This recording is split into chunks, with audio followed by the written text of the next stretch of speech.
The night Seraphine Ashmore vanished, the Silver Crest Pack lost the only thing standing between their king and his own ruin. And he was too proud to know it. She didn't run because she was weak. She ran because she saw what was coming, and no one would listen. What happens when the woman a king dismissed as fragile becomes the force that decides whether his world survives? Stay with me until the end, and drop your city in the comments, because this story was made for people who know what it costs to walk away from someone who never deserved you.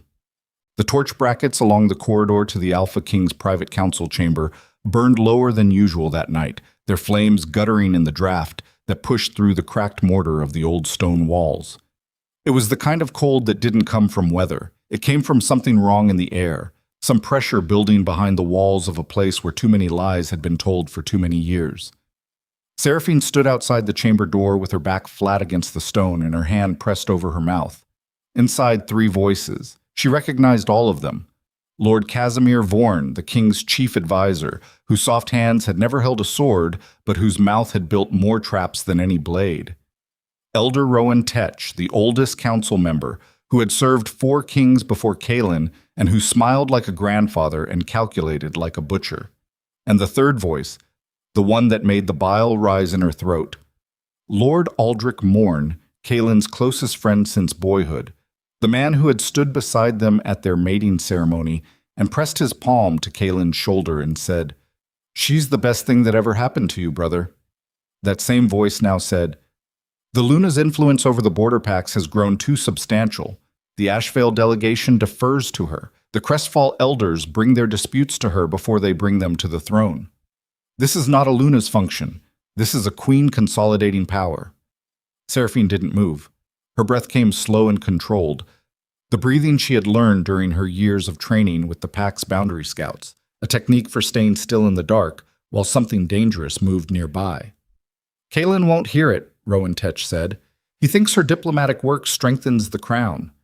"It strengthens her position," Casimir said. "There is a difference. A king who cannot see that difference is a king whose throne is already eroding beneath him." A pause. The sound of liquid being poured. "What are you proposing?" Aldrich asked. "Not what do you mean? Not I don't follow. What are you proposing?"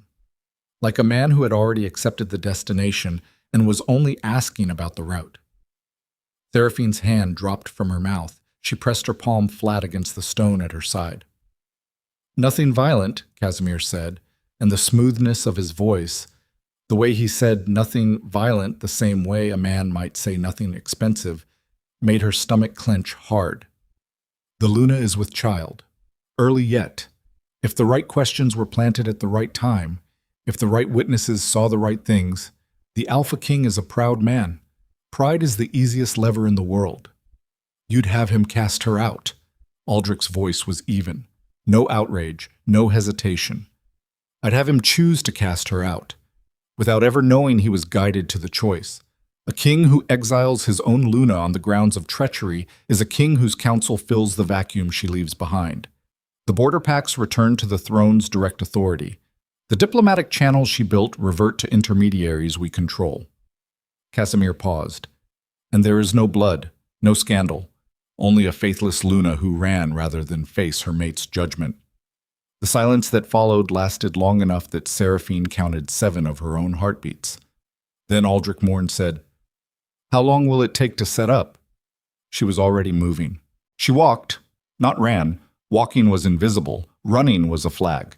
Back through the corridor, around the east wing turn, through the servants' passage that cut behind the kitchens, and into the small storage room at the far end of the lower hall that she had identified 3 months ago as the one room in the entire keep that had no sightlines from any window or doorway.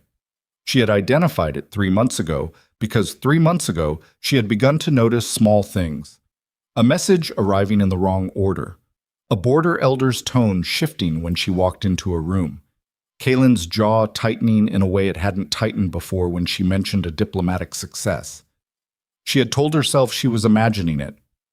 She stood in the dark storage room with the smell of old linen and dried herbs around her, and she pressed both hands flat against her abdomen, and she thought very clearly and without panic, "I have until morning."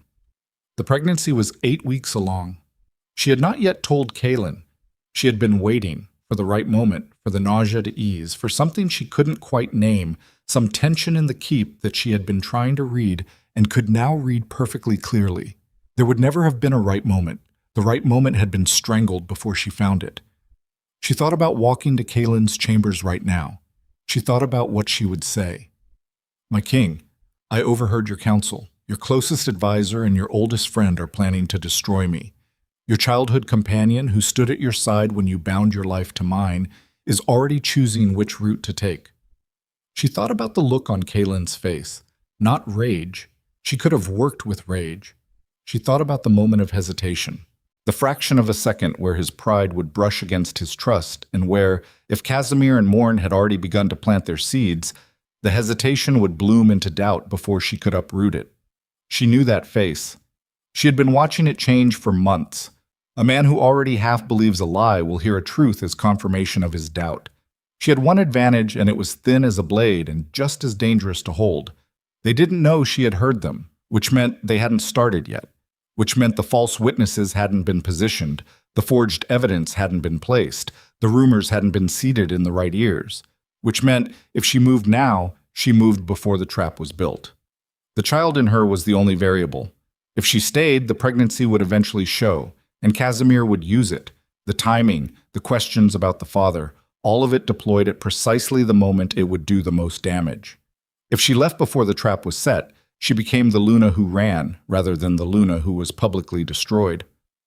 One of those outcomes left her breathing.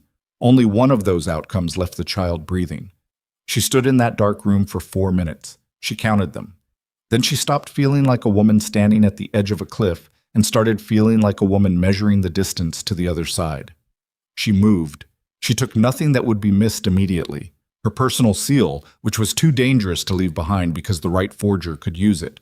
A leather satchel with traveling medicines she had assembled herself over the past year under the pretense of preparedness for pack emergencies. She had told Kaelin once she kept emergency kits in various locations throughout the keep, and he had smiled and called her thorough and not thought about it again. 3 changes of clothing, all plain. The small iron dagger she kept strapped beneath the left side of her vanity table, which she had told no one about, which she had oiled and sharpened every 2 weeks since the first month she arrived in the keep, not from fear but from the conviction that a woman who has no weapon is a woman who has only her words, and words are not always enough. She wrote no letter. She left no explanation. She understood that any word she left behind would be read by someone other than Kaelin first, and read through whatever lens Casimir's careful planning would have already installed in the household's interpretation of events. Silence was not betrayal. Silence was the only message they couldn't rewrite. She slipped out through the lower kitchen gate before the first bell, into the cold air that smelled like pine resin and river mud and the particular darkness of a mountain night in Silvercrest territory, and she walked north along the tree line where the border sentries didn't post because the cliff face on the northern approach made it a route nobody sane would take.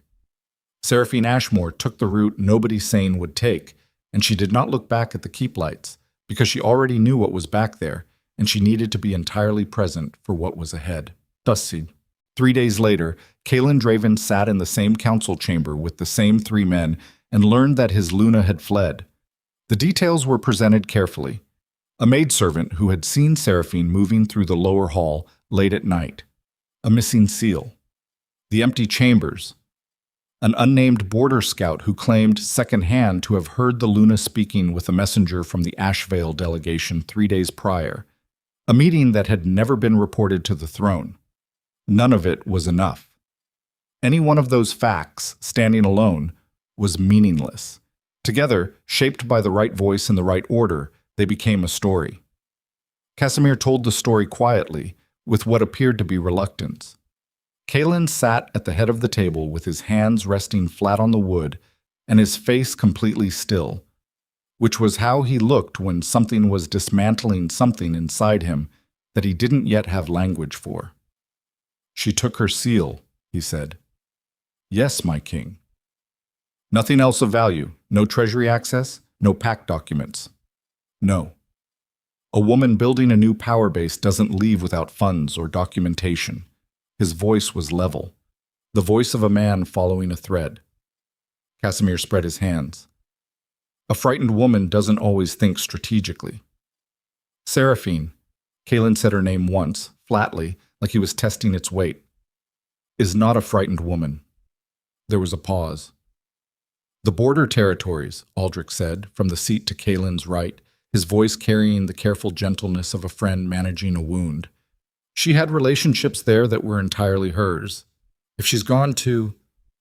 He didn't betray me, Kaelin said it quietly. Not with certainty. He was too smart for certainty, and somewhere under the layer of his pride, the thread he'd been pulling was starting to unravel something he couldn't bear to look at directly. He said it like a man saying the words in order to hear whether they sounded true. They sounded true. But she was gone, and she had left nothing. And in the silence that she'd left behind, the men who had shaped themselves into the corners of his trust began to speak, and what they said was careful and sorrowful and built exactly the way a foundation is built, stone by stone, each piece resting on the last, until the whole structure feels inevitable. An hour later, Kaelin Draven stood at the window of his private chamber looking out over the Silver Crest Valley, and he felt the precise texture of betrayal, not because the evidence demanded it, but because he was a proud man, and pride, in the end, finds the interpretation that hurts it the least. He told himself she had run because she was guilty. He told himself it slowly, and with great pain, because the pain made it feel real. He let her go. Down. The passage through the northern cliffs took Seraphine 11 days. On the second day, she slipped on wet rock and opened her palm on a sharp edge, and she bound the wound with the strip of cloth she'd pre-cut for exactly this kind of situation, and she kept moving. On the fifth day, she lost the narrow trail in the dark and spent 4 hours crouched under a rock overhang in driving rain, pressing her back against the stone with her hand over her belly and her knees drawn up and her mind working through route calculations with the systematic focus of someone who cannot afford to spend any of her mental energy on emotion right now and knows it. On the 8th day, she crossed out of Silvercrest territory. The air changed, subtly, the way pack-bounded territory always changed at its edges, a loosening of the invisible pressure that a pack's collective presence laid over the land it claimed. She had crossed borders before as Luna. She had never crossed one alone, at night, on foot, with no documentation and a secret growing inside her that would become visible in another few months. She kept moving. The land beyond Silvercrest's northern border was technically unclaimed, a buffer zone that the neighboring territories had never formalized because the terrain was too difficult and the soil too poor to make formalization worth the political cost.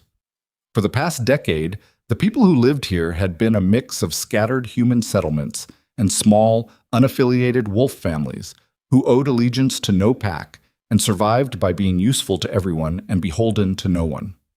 Seraphine had read every report from this region that had passed through Silvercrest's archives. She had noted in those reports 2 things that most of the council had apparently considered unimportant. The region had no formal authority, which meant it had no formal enemies, and its inhabitants had been surviving without pack support for long enough that they had developed a specific kind of practical competence, a community built around function rather than hierarchy. She had marked it 3 months ago as the place she would go if she ever needed to disappear. She did not think of this as having planned for abandonment. She thought of it as what it was, a woman paying attention to her circumstances and declining to be entirely at their mercy.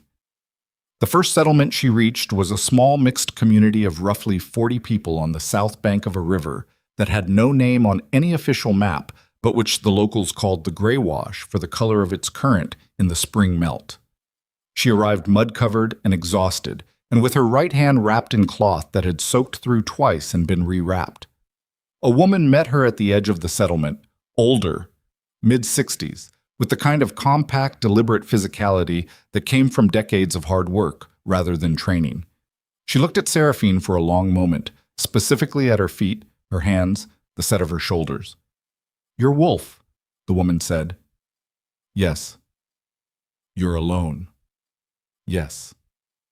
"How far have you traveled?" 11 days north."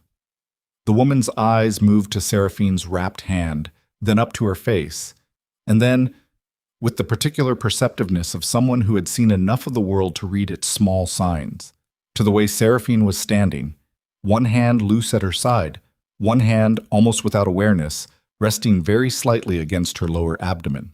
"Come inside," the woman said. "I'll put water on." Her name was Mara.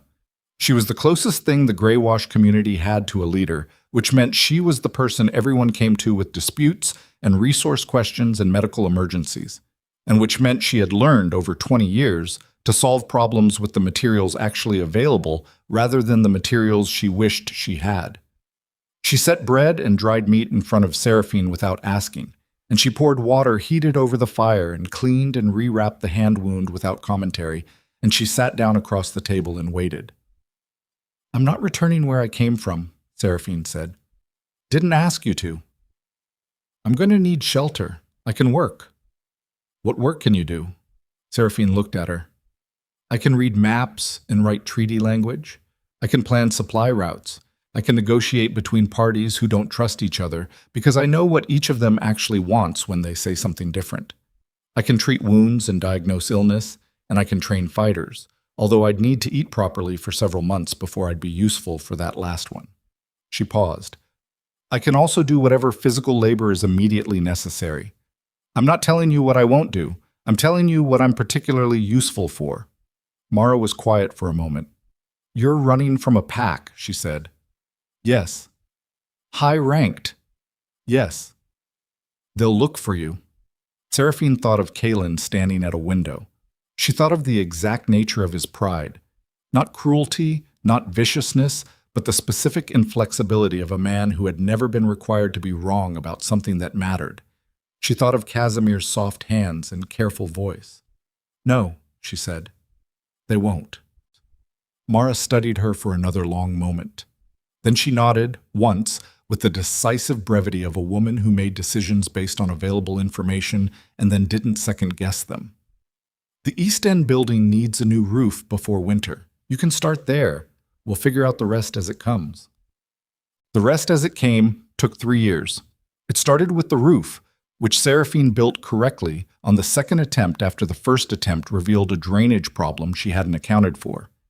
It expanded when the graywash community's ongoing dispute with a neighboring settlement over river access came to a head, and Seraphine sat down with both parties' representatives and asked, one by one, not what they wanted but what they actually needed, and found that what both parties needed was a fair allocation system and someone to enforce it, neither of which required either party to lose. The agreement she wrote in 2 days held for the next 4 years without a violation. The representative from the neighboring settlement looked at it and said, "Who wrote this?" "She did," Mara said, gesturing to Seraphine, who was patching a fence section 30 feet away with her sleeves rolled up and mud on her forearms. Word traveled the way it always traveled in unclaimed territory. Slowly, then all at once. By the time Seraphine delivered her children, twins, a boy and a girl, born in the early hours of a spring morning with Mara's capable hands and the quiet competence of a woman she'd been training as a medic for the past 4 months attending, the graywash community had doubled in size. The newcomers were not drawn by anything mystical. They were drawn by the practical reality that this was a place where disputes got resolved, where supply routes worked, where the protection arrangements with neighboring communities were written down and honored, and where the person who had built all of that was available on any given morning, visibly working, and could be argued with. She named her son Kalen because it was close enough to his father's name that she would always know what it meant, and far enough that no one else would make the connection. She named her daughter Lyra because the first time she held her, in the gray spring morning light, the child looked up at her with eyes that were already starting to show the silver that meant wolf blood, and Seraphine felt something in her chest that was beyond language, and that was the only thing she had, in 3 years, allowed herself to simply feel without immediately analyzing. She held them for 1 hour. Then she gave them to Mara to watch, and she went back to work because the alternative was to sit still with what she'd done and what she'd lost, and the particular weight of raising 2 people alone in a world that hadn't been designed with any of this in mind, and she was not ready for that weight yet. She would get ready for it slowly, the same way she had gotten ready for everything else, one task at a time, with the full attention of someone who had decided, in a dark storeroom with her hands pressed to her abdomen, that survival was not the same thing as living, but that you couldn't get to the second one without doing the first. The twins grew, and Seraphine built, proud. 6 years after she crossed out of Silvercrest territory, she sat in a room that had not existed when she arrived. A proper council chamber, timber-framed, with maps on 3 walls and a long table that could seat 14, across from the representatives of 4 neighboring territories, 2 of which were wolf packs, and 2 of which were mixed human-wolf communities. And she laid out the terms of a unified border defense arrangement that she had been working toward piece by piece for the past 18 months. The territory she'd built had no formal name yet. The people who lived there called it the Borderlands, which was insufficiently specific but carried the right connotation. A place where the categories didn't fully apply, where what mattered was what you could do and what agreements you honored, where nobody's claim was absolute. Seraphine was not its queen. She had resisted every attempt to give her a title, not from modesty but from strategy. A title was a target, an obligation, a limitation. What she was instead was the person who had built the arrangement that everyone at this table depended on, which was a different and more durable kind of authority. The Wolfpack representative, a weathered alpha named Dressed from the Ironfall Pack, who had come to this table 3 years ago skeptical and hostile, and who was now, she suspected, one of the most committed supporters of what she was building, not because she had charmed him, but because she had proved useful to him repeatedly, and without ever asking for acknowledgement in return. Dressed leaned forward and said, "The Ashvale delegation is talking about formalization." "I know," Seraphine said. "They want to put your name on a treaty as a governing authority." "I know. You're going to keep saying no." Seraphine looked at the map on the wall behind him. The territories that had, piece by piece, signed agreements with her arrangement, the supply routes that ran through them, the dispute resolution procedures that had replaced 3 separate territorial wars in the past 4 years, the training program that had, gradually, built a combined border guard from wolf and human fighters who had initially refused to work alongside each other. "Not forever," she said. "Not yet." Dressed studied her. He was the kind of man who had survived by reading people accurately, and what he read in her face now was not the ambivalence it might have appeared. "There's something you're waiting for." She didn't answer him directly. She turned the conversation back to the border defense arrangement, and they worked through it clause by clause for the next 2 hours. And when the meeting ended and the representatives filed out, Mara came in with 2 cups of tea and sat down across from Seraphine without being invited, because Mara had never waited for an invitation in her life. "Dressed isn't wrong," Mara said. "He's often not wrong." "What are you waiting for?" Seraphine wrapped both hands around her cup. Outside, she could hear Kaylin and Lyra, 7 years old now, relentlessly physical, conducting what sounded like a dispute about something in the yard that would sort itself out or require intervention in approximately 4 minutes. She had learned to tell the difference. She was quiet for long enough that Mara's expression shifted from inquiry to attention. "The war," Seraphine said. Mara looked at her. "There's been low-level conflict between the Eastern Kingdoms for 3 years, Seraphine said. "I've been watching the pattern. Casimir Vorn's influence is in it. He's been manipulating border disputes to pull Silvercrest into engagements that drain its resources without decisive outcomes. Kaylin is fighting the wars Casimir sets up for him. He doesn't see it yet." She paused. "When it breaks fully, and it will break, within the next 18 months, 2 years at the outside, it won't be a border skirmish. It'll be the kind of war that redraws everything, and when it does, every kingdom on this continent is going to need something they don't currently have. Which is," Seraphine set down her cup, "someone who's already built the framework they're going to need to survive it." Mara was quiet for a moment. "You've been building toward that." "I've been building because this place needed building," Seraphine said carefully. "The fact that it will also matter when the war comes is—" She stopped, reconsidered, chose honesty over careful framing. "I've been building because I knew, the night I left, that I wasn't going to spend the rest of my life small. I was going to spend it doing something that mattered. The war is when that becomes visible." "And Kaylin?" The name sat in the air between them. "He'll come when he has no other choice," Seraphine said. "Proud men always wait until they have no other choice." "And when he does?" Seraphine looked at the map. At the 8-year-old network of agreements and routes and relationships she had built from a cut hand and a settlement with 40 people, and the conviction that survival was only the beginning. "Then he'll see what I built," she said. "And then we'll have the conversation we should have had 8 years ago." Mara looked at her for a long moment. "You're not still in love with him?" It wasn't quite a question. Seraphine picked up her cup again. "Ask me that when he's standing in front of me." Outside, the children's dispute had escalated past the self-resolving threshold, and Seraphine stood up, set down her cup, and went to deal with it. Because that was the work, the same as it had always been. The small things and the large things all requiring the same attention, all requiring a person who showed up. She did not think about Kaylin Draven again that day, or so she told herself. The messenger arrived on a Tuesday morning, mud-spattered and visibly exhausted, carrying the silver crest seal on his dispatch pouch, a seal she had not seen in 8 years. And she knew, the moment she saw that seal from across the yard, that the timeline had moved. She intercepted him before he reached the main building. She took the dispatch pouch herself. She sent him to the kitchen for food without opening it where he could see her face. She walked to the edge of the yard, where the old apple tree stood, the one that had been there when she arrived and that Kaylin had fallen out of twice, and that bore fruit every fall that was too sour to eat raw but made excellent preserves. She stood under it with the dispatch pouch in her hands, and she opened it. The letter inside was not from Kaylin. It was from Elder Rowan Tetch. She read it once, quickly. Then she stood still for a moment, looking at the words without reading them, feeling the specific weight of a thing that you have known was coming for a very long time, but that still, when it arrives, requires a breath. Then she read it again.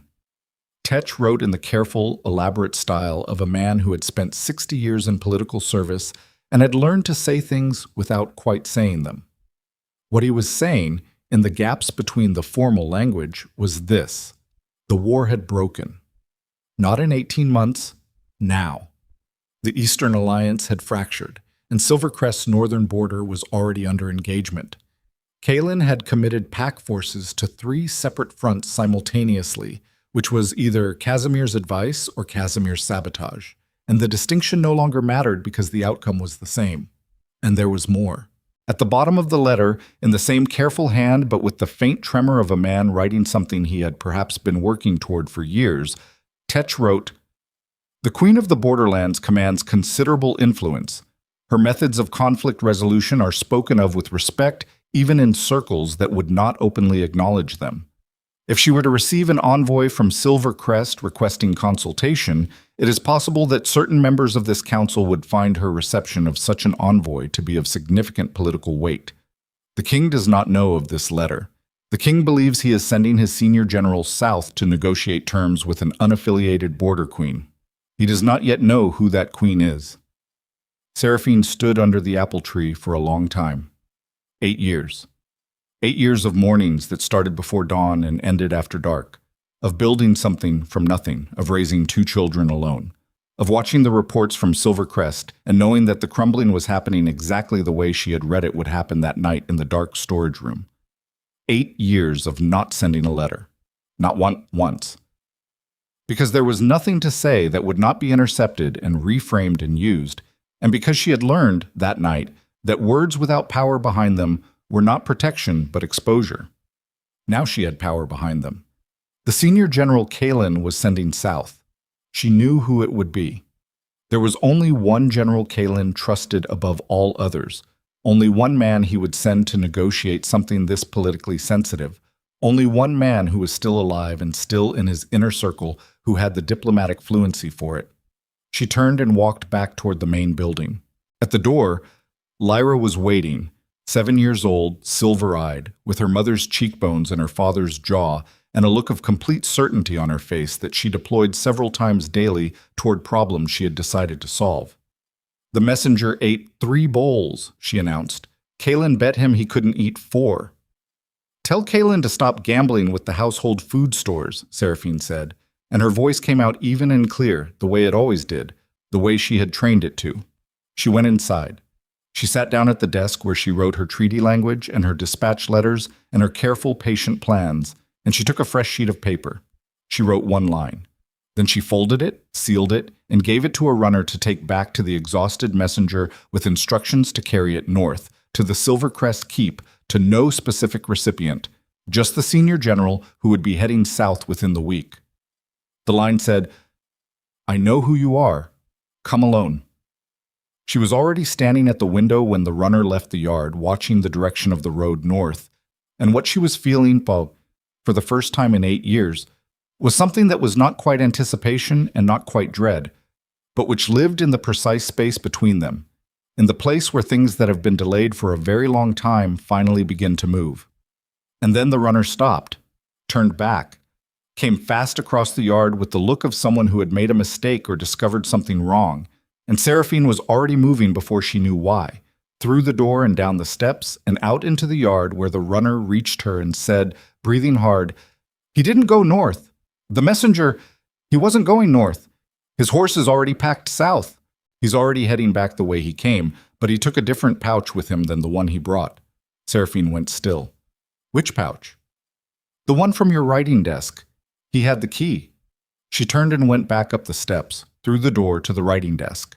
The drawer was open. The secondary dispatch pouch, the one she kept for sensitive correspondence, the one with her current seal and 2 of her active treaty documents, and the route maps she had not yet finalized, was gone. She stood in the quiet room with the open drawer and the missing pouch and the letter from Tetch still in her hand, and she understood. It wasn't Tetch who had set this in motion. It was Casimir. And the messenger she had fed and housed and sent away with her own written words was not lost and exhausted. He had known exactly where he was going, and he had come here for exactly this, and she had let him in, and somewhere between Tetch's letter and the apple tree and her daughter's face in the doorway, she had made the one mistake she had spent 8 years training herself not to make. She had allowed herself to believe she had more time. She moved before she finished the thought. Not toward the door. That was the instinct, but instinct without calculation was just panic with good timing. She went to the window instead, the one that faced the south yard, and she watched. The messenger's horse was already at the far edge of the yard, moving at a controlled canter that looked casual and was not casual. It was the specific pace of a man covering ground without appearing to hurry, the gait of someone trained to depart clean. She had maybe 4 minutes before he cleared the outer boundary of the settlement. She turned from the window and walked, not ran, to the door at the back of the building that opened onto the maintenance passage running parallel to the south yard's fence line. She went through it without breaking stride and came out on the other side moving fast, cutting the angle, reaching the boundary gate a full 30 seconds before the messenger's horse reached the South Road junction. She stepped into the road. The horse shied. The messenger brought it under control with practiced hands and looked down at her with an expression that had been prepared for this. Calm, slightly apologetic, carrying the specific blankness of a man who had a story ready. "Luna? Don't." Her voice came out level and cold, and she watched him recalibrate. "Get off the horse.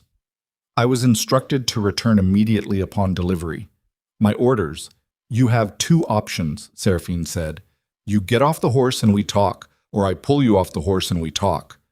One of those options leaves you in better condition for the conversation." He got off the horse.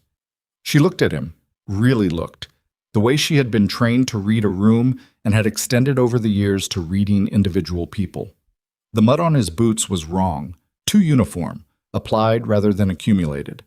The exhaustion he'd carried into the settlement had been real, which meant he'd ridden hard to get here, but not from Silver Crest, the wrong kind of dirt on the horse's legs, the wrong angle of wear on the saddlebags. He'd ridden from the east, maybe 3 days hard travel. "Who sent you?" she said. "Elder Tetch. Tetch wrote the letter," she said. "Who sent you?" He was good. The pause was barely there. "I served the Silvercrest Council." Casimir Vorn. Nothing on his face, which was itself an answer. A genuine denial would have produced something, even a controlled something. Blankness was the face of a man deciding how much to give up. "The pouch," she said. "Give it back." "I don't know what—" "You had a key to my desk drawer that you didn't get from me, which means someone gave it to you before you left, which means someone in this settlement has been reporting my correspondence storage locations, which I will deal with separately. The pouch. Now. He looked at her for a long moment. She watched him calculate, not whether to give it back, but whether the information she might extract from the pouch's contents was more dangerous than the information she was currently extracting from his face. He reached into his coat and gave her the pouch. She opened it without looking away from him, checked the contents with her fingers.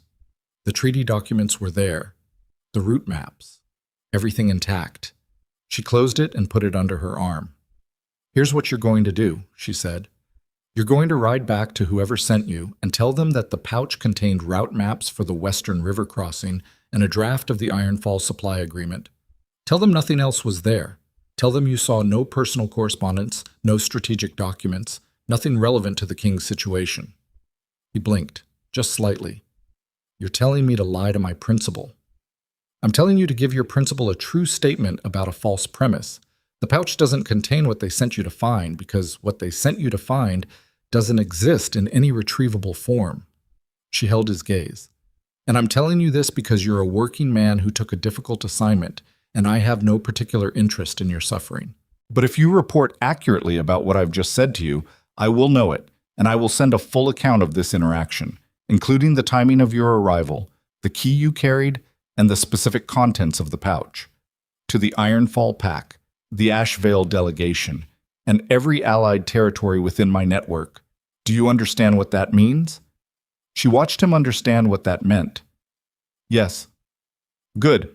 Ride east." He rode east. She stood in the road until the sound of his horse faded, and then she stood there for another minute, alone with the smell of road dust and the weight of what had just shifted. Casimir knew where she was. He had known for some time, long enough to place someone in the settlement with a key to her desk, which required either months of patient infiltration or, more likely, a bribe that had been accepted quietly and without anyone coming to tell her. That was the more uncomfortable possibility. Not a planted operative, but someone already here, someone she had worked alongside, who had decided that whatever Casimir was offering was worth more than what they had built together. She filed that problem in the place where she put things that needed thought she didn't currently have capacity for, and she walked back to the settlement. Mara was in the kitchen when Seraphine came back in, and she took one look at Seraphine's face and poured a second cup without being asked and set it on the table without saying anything. Mara had the particular gift of knowing which silences were necessary. Seraphine sat down. She wrapped both hands around the cup and she thought. The timeline had collapsed. Whatever runway she'd believed she had, 2 years, 18 months, the careful approach of a war she'd been preparing for, was gone.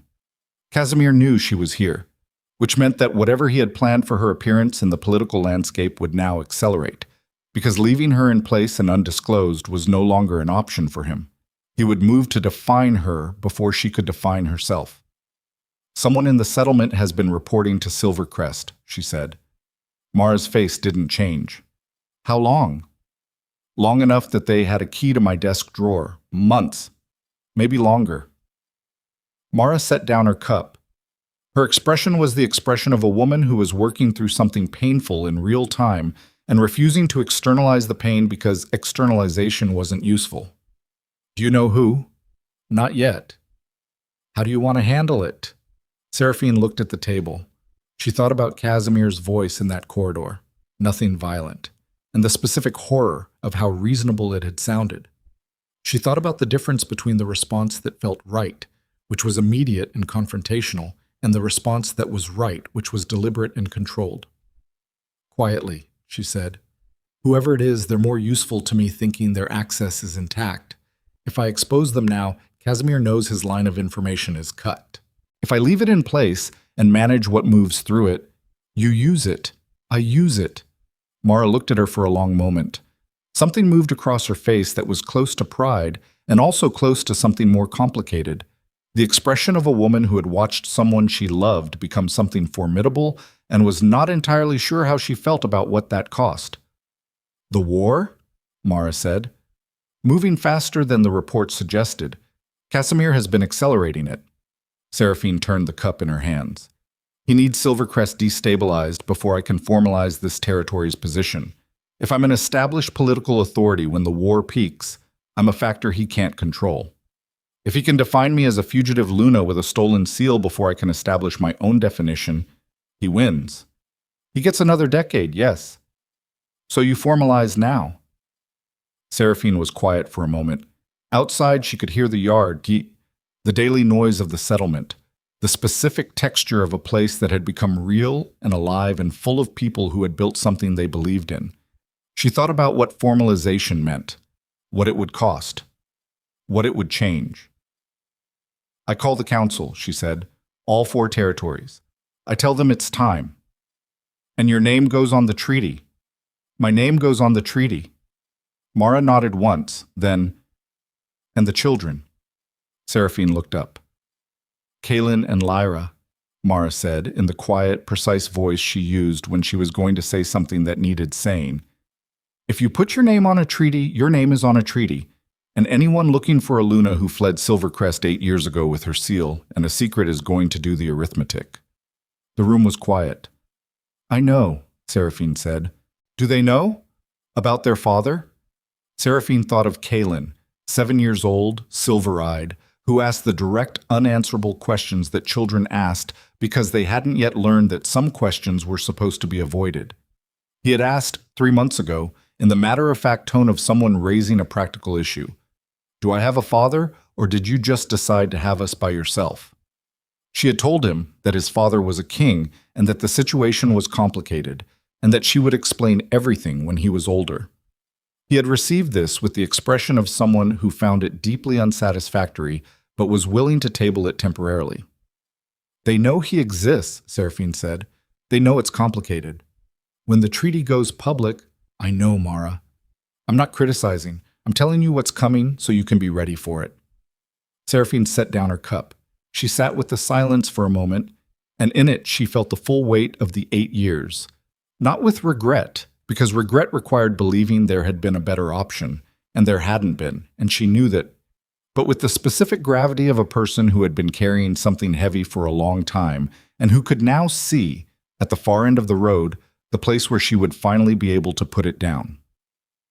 I know, she said again, and this time it was different. Yeah. The council meeting was called for 3 days hence, which was faster than Seraphine had ever convened one before, and which told the 4 territorial representatives, when they arrived, that something had shifted. They came with their senior advisors and their guarded expressions, and they sat around the long table and looked at her. She stood at the head of the table without sitting down, which she had never done before. And the standing itself was a signal, the kind that didn't require language. I'm going to tell you who I am, she said. Not what I've told you before, which was true as far as it went. All of it.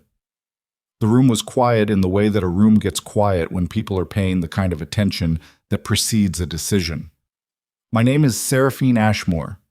I was Luna of the Silvercrest Pack. 8 years ago, I left Silvercrest ahead of a political conspiracy that would have destroyed my position and used my removal to consolidate control over the Pack's border territories. She held Drest's gaze when she said this, because Drest was the one most likely to react from a place of Pack loyalty rather than pragmatic assessment, and she needed to read his face in real time. I left voluntarily and without announcing myself, because the alternative was to be destroyed by men who had better access to the king's trust than I did, and because I was pregnant and my children's safety was not a thing I was willing to gamble on someone else's belief in my innocence. Drest's jaw was tight. Not hostile, calculating. She continued, I built this territory from the ground because it needed building and because I needed a place to build it. I have not been working against Silvercrest. I have not been working for Silvercrest. I have been building something that exists independent of both, because the politics of the established packs were not what this region needed and were not what I had the standing to leverage. She paused. That standing is what I'm asking you to give me now. A formal title, said the Ashvale representative, a woman named Petra, sharp-faced and precise, who had been Seraphine's most useful ally and her most exacting critic for the past 4 years. A formal designation, the treaty you've all been suggesting for the past 18 months, with my name on it as governing authority of this territory. Why now? Petra asked. Because Silvercrest knows where I am. Because the war is moving faster than projected. Because if I wait until the political moment is perfect, I will be defined by someone else before I can define myself. The king, Drest said. Yes. He'll send someone. He already has. Drest leaned back. He looked at the table, and then at her, and she could see him doing what she had watched him do in 3 years of council meetings, stripping out everything except the practical core of a situation.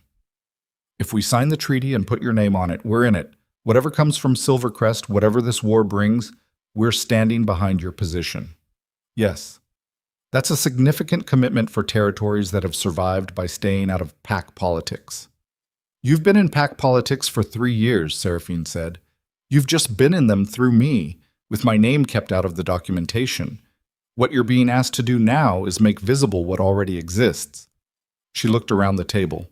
The alternative is to wait, to let me remain officially ambiguous while the war accelerates, and to watch Casimir Vorn define this territory's political position for us from a distance. He will do it. He's very good at it. The silence that followed was the working kind. 4 people turning over the same problem from their individual angles, looking for the catch, finding only the shape of a situation that had already made itself. Petra spoke first. I'll sign.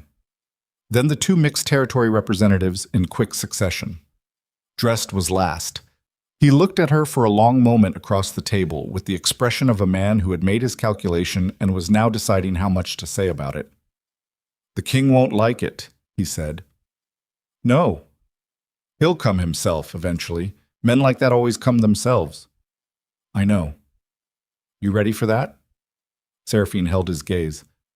I've been ready for that for 8 years. Drest looked at her for another moment. Then he picked up the pen. On.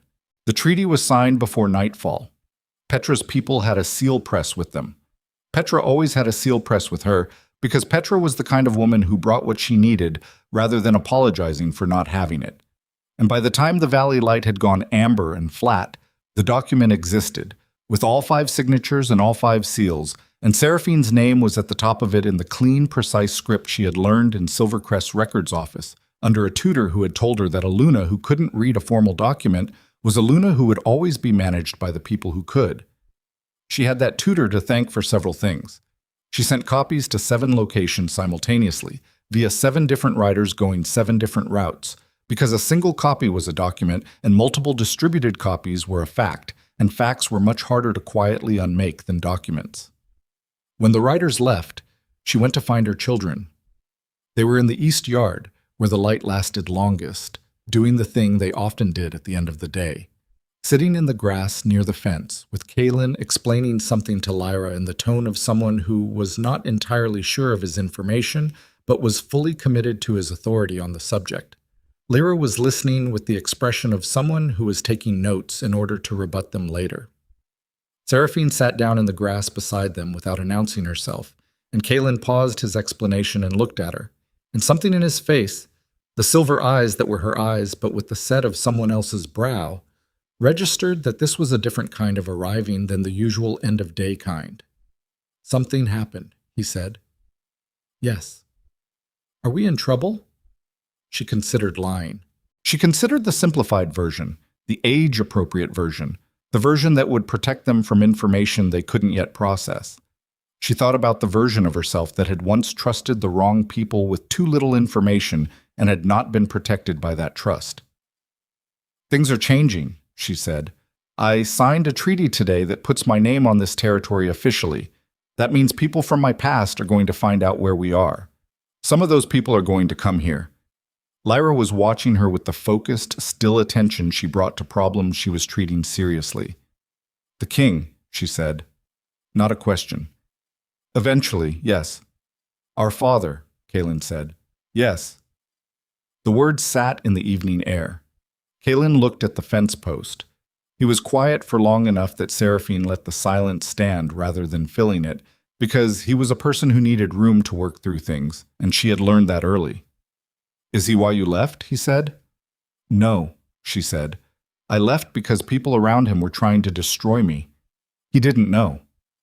But he let you go. She looked at her son, 7 years old, and already asking the questions that cut straight to the actual shape of things. Yes, she said, he let me go. Kaylin thought about this. So he was wrong. Yes. Is he going to come here and pretend he wasn't? Something in Seraphine's chest tightened and released. He might try. What are you going to do? She looked out over the valley, at the fading light on the ridgeline to the north, at the territory that 8 years of her life and all of her stubbornness had built into something real. I'm going to make sure, she said slowly, that when he gets here, he has to look at everything I built, and then he has to decide what he's going to do with that. Lyra reached over and put her small hand on top of Seraphine's without saying anything.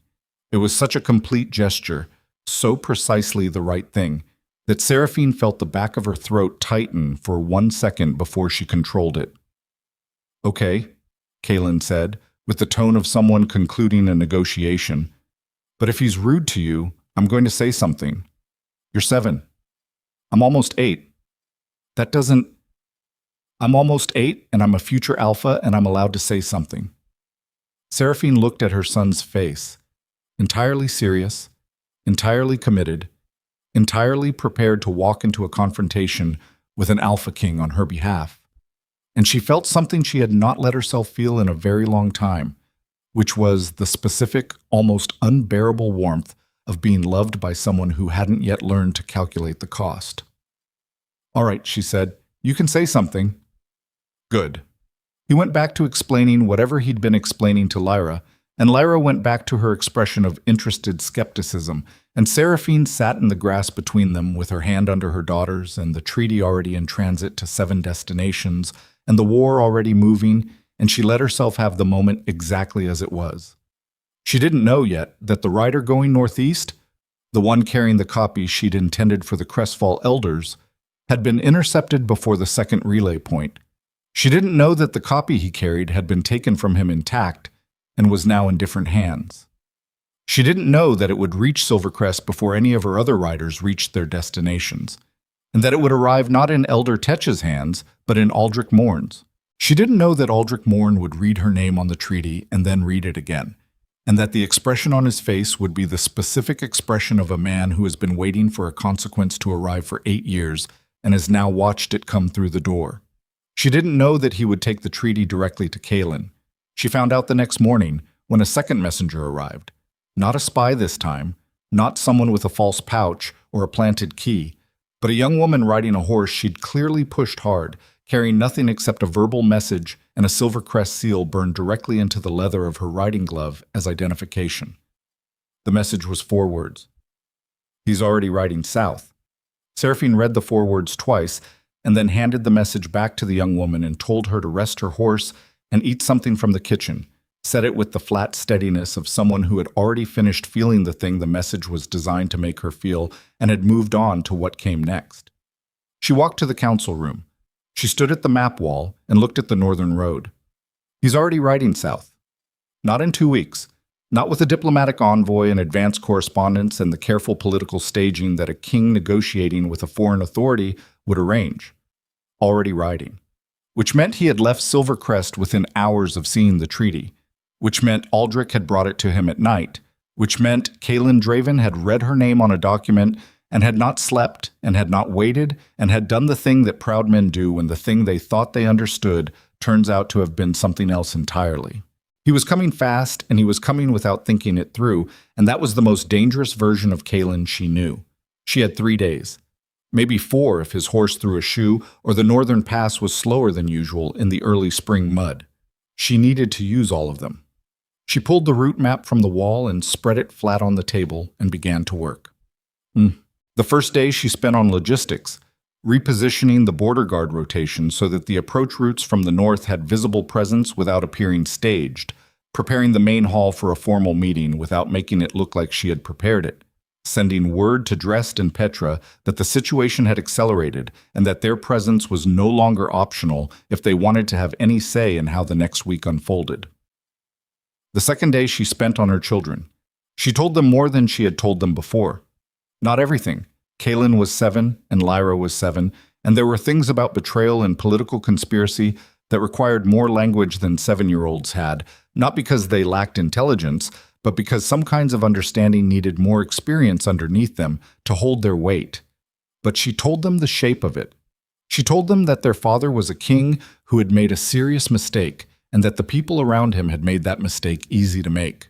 She told them that when he arrived, he would be seeing things that would require him to change what he understood about the past 8 years, and that this was going to be hard for him, and that hard things for powerful people sometimes came out as anger.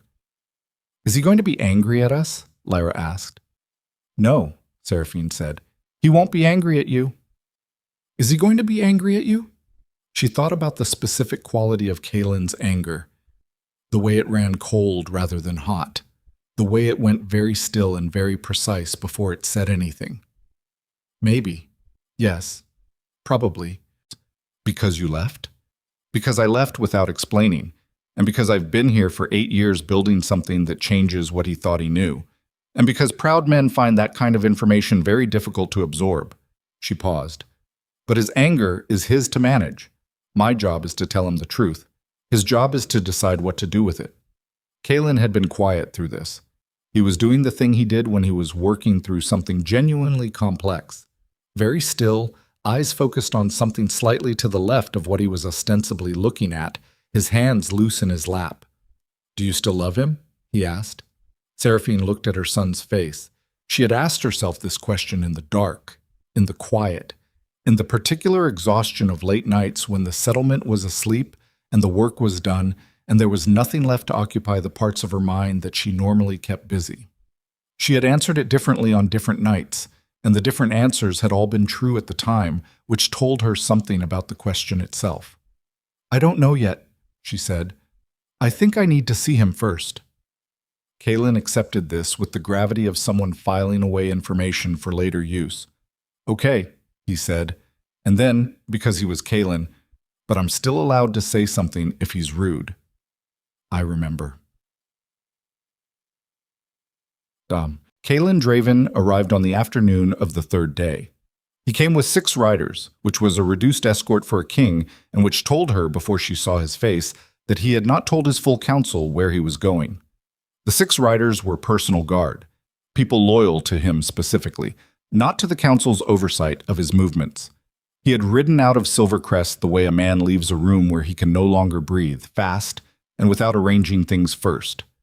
She watched him come up the south road from the window of the main hall, and she had time, in those 2 minutes before he reached the gate, to simply look at him without being seen. 8 years. He was leaner than she remembered, and the leanness wasn't from discipline. It was from the particular thinning that happened to men who carried sustained, unresolved weight. There was gray at his temples that hadn't been there before. He sat his horse the same way, with the specific straightness of someone who had been trained from childhood to take up exactly as much space as he occupied and no more. His face, at this distance, was the face of a man who had been composing himself for 3 days of hard riding and who was going to need everything he'd composed in the next 10 minutes. She stepped back from the window. She went to the main hall and stood at the far end of the table, and she waited. She heard him come through the gate. She heard the exchange with the outer guard, his voice, low and controlled, asking for the Queen of the Borderlands. She heard the brief silence when someone replied that the Queen was expecting him. She heard his footsteps cross the yard. The door opened. He came in alone. He'd left his guard outside, which was either trust or the understanding that whatever was about to happen didn't need witnesses. He stepped through the doorway and into the hall, and he stopped. She watched him look at her. 8 years was a specific thing. It didn't just change faces. It changed the way a person stood, the things they carried in their posture, the kind of steadiness that came from having survived things. She knew she looked different, not just older, but different in the way that people look different when they had been fully used by their own life. She watched him take that in. She watched something move across his face that she couldn't quite name, and that was gone before it fully formed. "Seraphine," he said. "Kaelin." The room held the silence for a moment. She didn't move toward him. He didn't move toward her. The table was between them, long and solid, and neither of them made any gesture toward reducing the distance. You're alive, he said, and the way he said it, not with relief, not with anger, but with the flat tone of a man who has just had a very large assumption removed from under him, told her that on some level, beneath the 8 years of whatever story he had told himself, he had believed she was dead. I'm alive, she said. His jaw tightened, the cold anger tell. She'd know it in the dark. You want to tell me what the last 8 years have been? Yes. Sit down. Something moved in his eyes at being told to sit down in a room that wasn't his by a woman who used to be his Luna, in a territory he'd never seen before. He sat down. Not easily. The sitting was a controlled decision, not a concession, but he sat. She told him. She told him cleanly and without embellishment. She did not perform the pain of it, and she did not minimize it. She told him what she had heard in the corridor, what Casimir had said, what Aldrich had said. She told him what she had thought in the dark storeroom, and why she had concluded that staying was not survivable, and that telling him was not safe. She told him about the Northern Pass, and the Greywash settlement, and Mara, and she told him about the 8 years, the building, the treaties, the border guard, the supply networks, all of it. She told him about the twins. She watched his face when she said it. The face of a man receiving information that restructures everything he thought he knew was not one expression. It was a sequence, the rapid, almost invisible cycling through incomprehension, then the first shape of understanding, then the specific quality of a man who has just found out that something he didn't know he'd lost has existed for 8 years without him. That last one stayed. It settled in the lines around his mouth and the set of his hands on the table, and it looked like something that would take a long time to become anything else. Twins, he said, a boy and a girl, Kaylin and Lyra. They're here. They're here. He was quiet for a long moment. When he spoke, his voice was still controlled, but something underneath it had changed pitch. You raised them alone. Yes. For 8 years. Yes. And you never... He stopped. Started again. There was no way to send word. I chose not to send word, she said carefully and precisely, because she would not let that become something it wasn't. Not because I couldn't, because sending word at any point in the first years would have told Casimir's network where I was before I had anything strong enough to protect myself and the children with. The moment I was strong enough, I put my name on a treaty. That was the word. A treaty. His voice had gone very flat. You sent a treaty. It was the only communication that came with its own defense.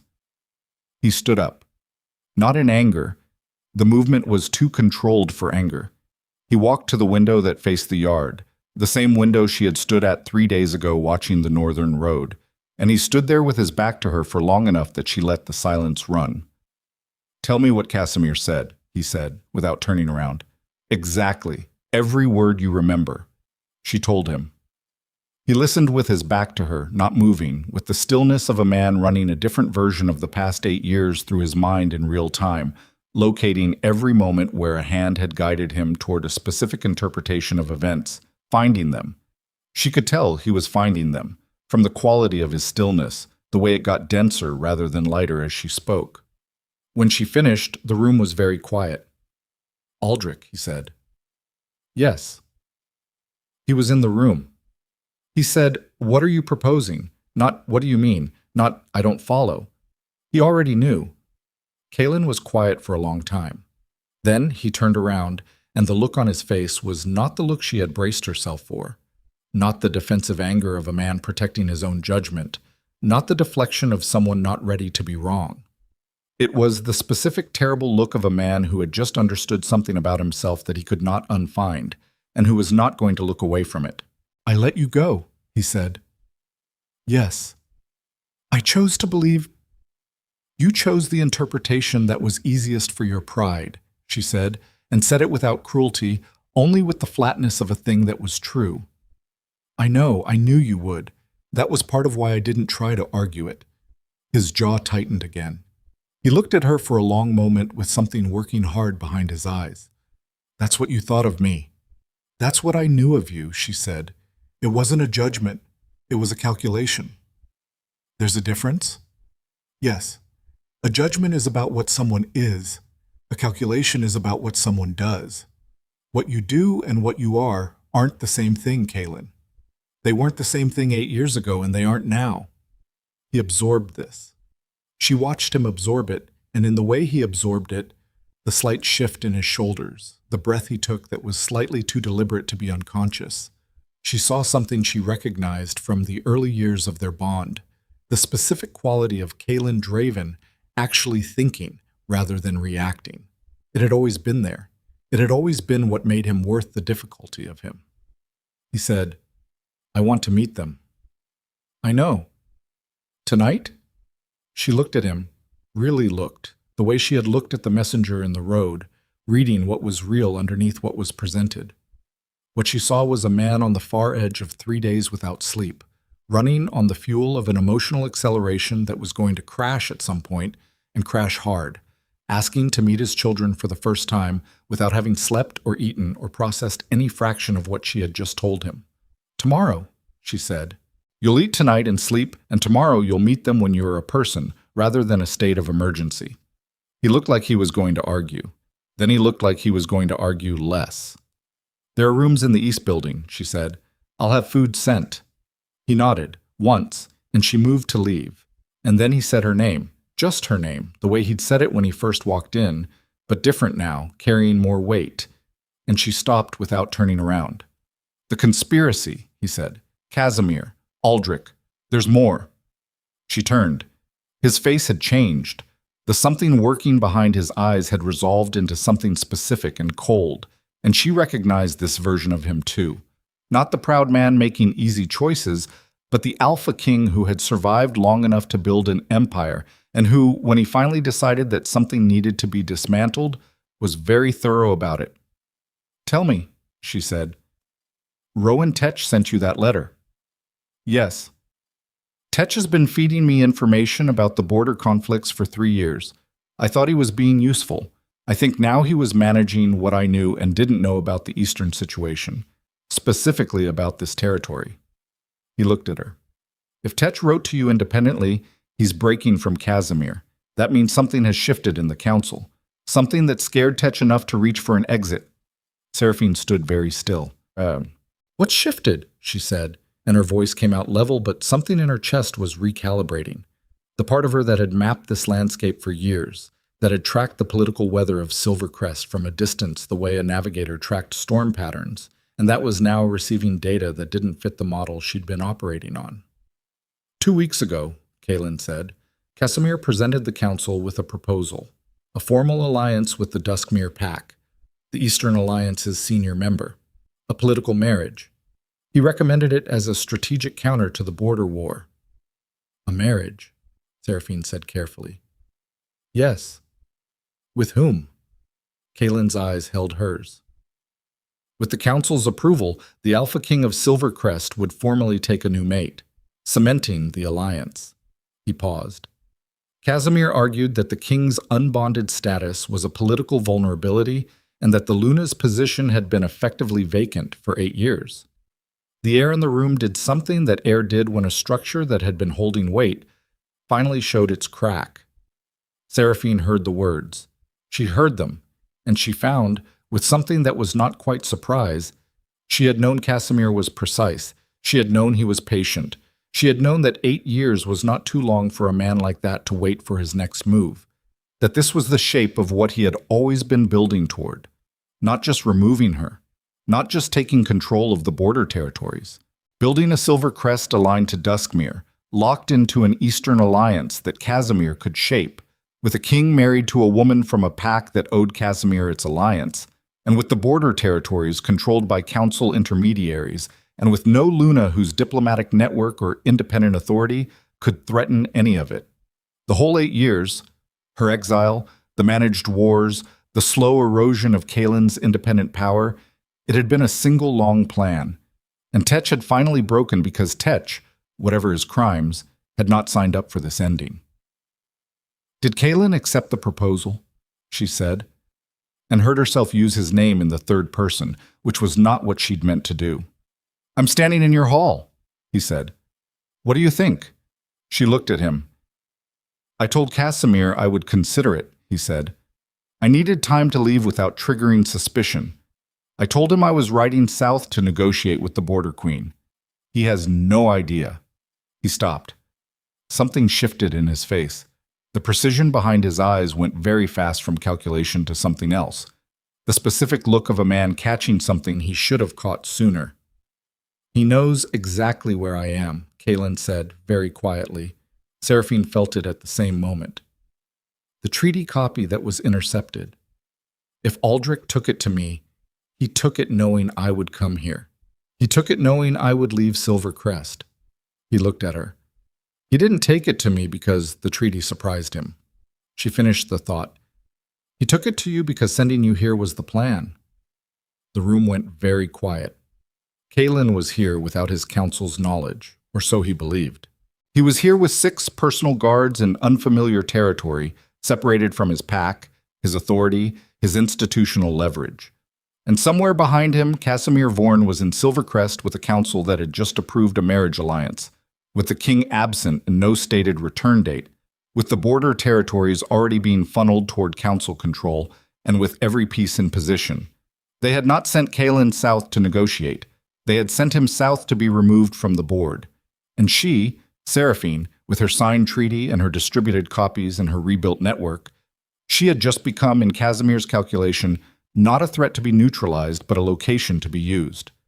They had driven the king directly to her, into a position where whatever happened next could be shaped into the story Casimir needed. A king who had abandoned his pack to chase a disgraced Luna. A king who had compromised his throne for a woman who had fled rather than faced judgment. The trap was not for her. It had never been for her. It was for Kaelin. And she was the bait. And she had signed a treaty and distributed it to 7 locations and planted his arrival here into the public record of 3 allied territories before she had understood any of this. She had built the cage without knowing she was building it, and Kaelin had walked into it because Aldrich had handed him the door. She looked at the king standing in her hall, tired, stripped of his usual political armor, in the one place in the world where he had no institutional power, with the full knowledge of what she had just told him, and the full weight of what he had just understood rearranging itself behind his eyes. And she understood that the woman who had spent 8 years being careful, being patient, being strategic, being precisely the opposite of the person who could be maneuvered, had just been maneuvered. Not completely, not yet. But the next move was not the move she had planned, and the person she had to make it with was not the adversary she had prepared for, and was not the partner she had been careful not to assume he could be. She had about 36 hours before Casimir's next move landed, and she was going to have to decide right now whether 8 years of building her own authority ended here, with her handing it to a king who had let her walk away, or whether she was going to take everything she had built and everything she was and step into a fight that was larger than the one she had prepared for. Seraphine looked at Kaelin. "We need to talk," she said. "All the way through. Everything you know and everything I know. Tonight." He met her eyes, and in the specific quality of how he met them, direct, without deflection, with the look of a man who had stopped calculating the cost and started calculating the necessity, she saw the answer before he spoke it. "Then let's start," he said. They talked through the night. Not the way people talked when they were trying to be careful with each other. Not the managed diplomatic exchange of 2 political authorities negotiating terms. They talked the way people talked when the building was on fire, and the only thing left to do was figure out which walls were still standing. Seraphine spread every map she had on the table. Kaelin laid out the Silvercrest Council's internal structure, meeting by meeting, the decisions that had looked like his and which she could now identify, piece by piece, as having been shaped from outside. They cross-referenced dates. They traced the movement of information. They built, over the course of 7 hours, an exact and comprehensive picture of what Casimir had built. It was a remarkable piece of work, in the cold, specific way that a well-constructed trap was remarkable. 8 years of patience. 8 years of managing which information reached the king and in what form, of positioning council members, of running the eastern border conflicts at exactly the temperature required to keep Silvercrest extended without decisive victory, of building toward the moment when a marriage alliance could be presented not as a power grab, but as a rescue. Casimir had not just planned to remove Seraphine. He had planned to replace her, functionally, institutionally, with a structure that he controlled entirely, so that the thing that had made her dangerous, her independence, her direct relationships with border territories, her authority that existed outside his management, could never regenerate. He had very nearly succeeded. He'll move on the council within the week, Kaelin said. It was past midnight. A lamp burned low on the table, and the maps were covered in Seraphine's notations, her precise handwriting overlaying his verbal account with the structural clarity of someone who thought in systems. The marriage proposal is already approved in principle. My absence gives him the precedent to begin formalizing it without my direct sanction. He'll argue urgency, the war, the political necessity of the alliance. And your guard here, Seraphine said. 6 men. Can you reach Silver Crest before he moves? Not in time to stop him through formal channels.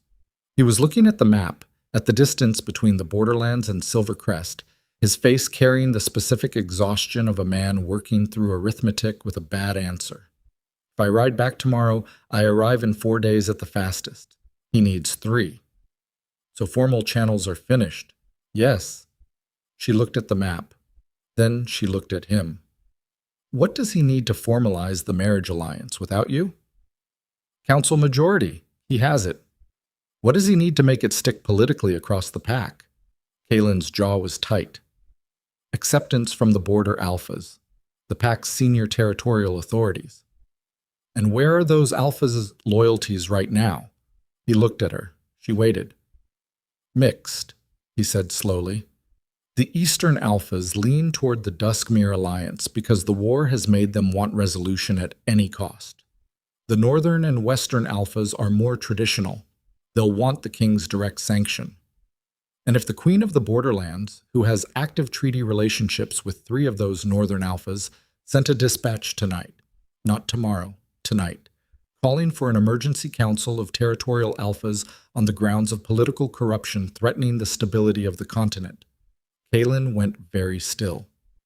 That's a significant claim, he said. I have 8 years of documentation, she said. I have the testimony of what I heard in that corridor.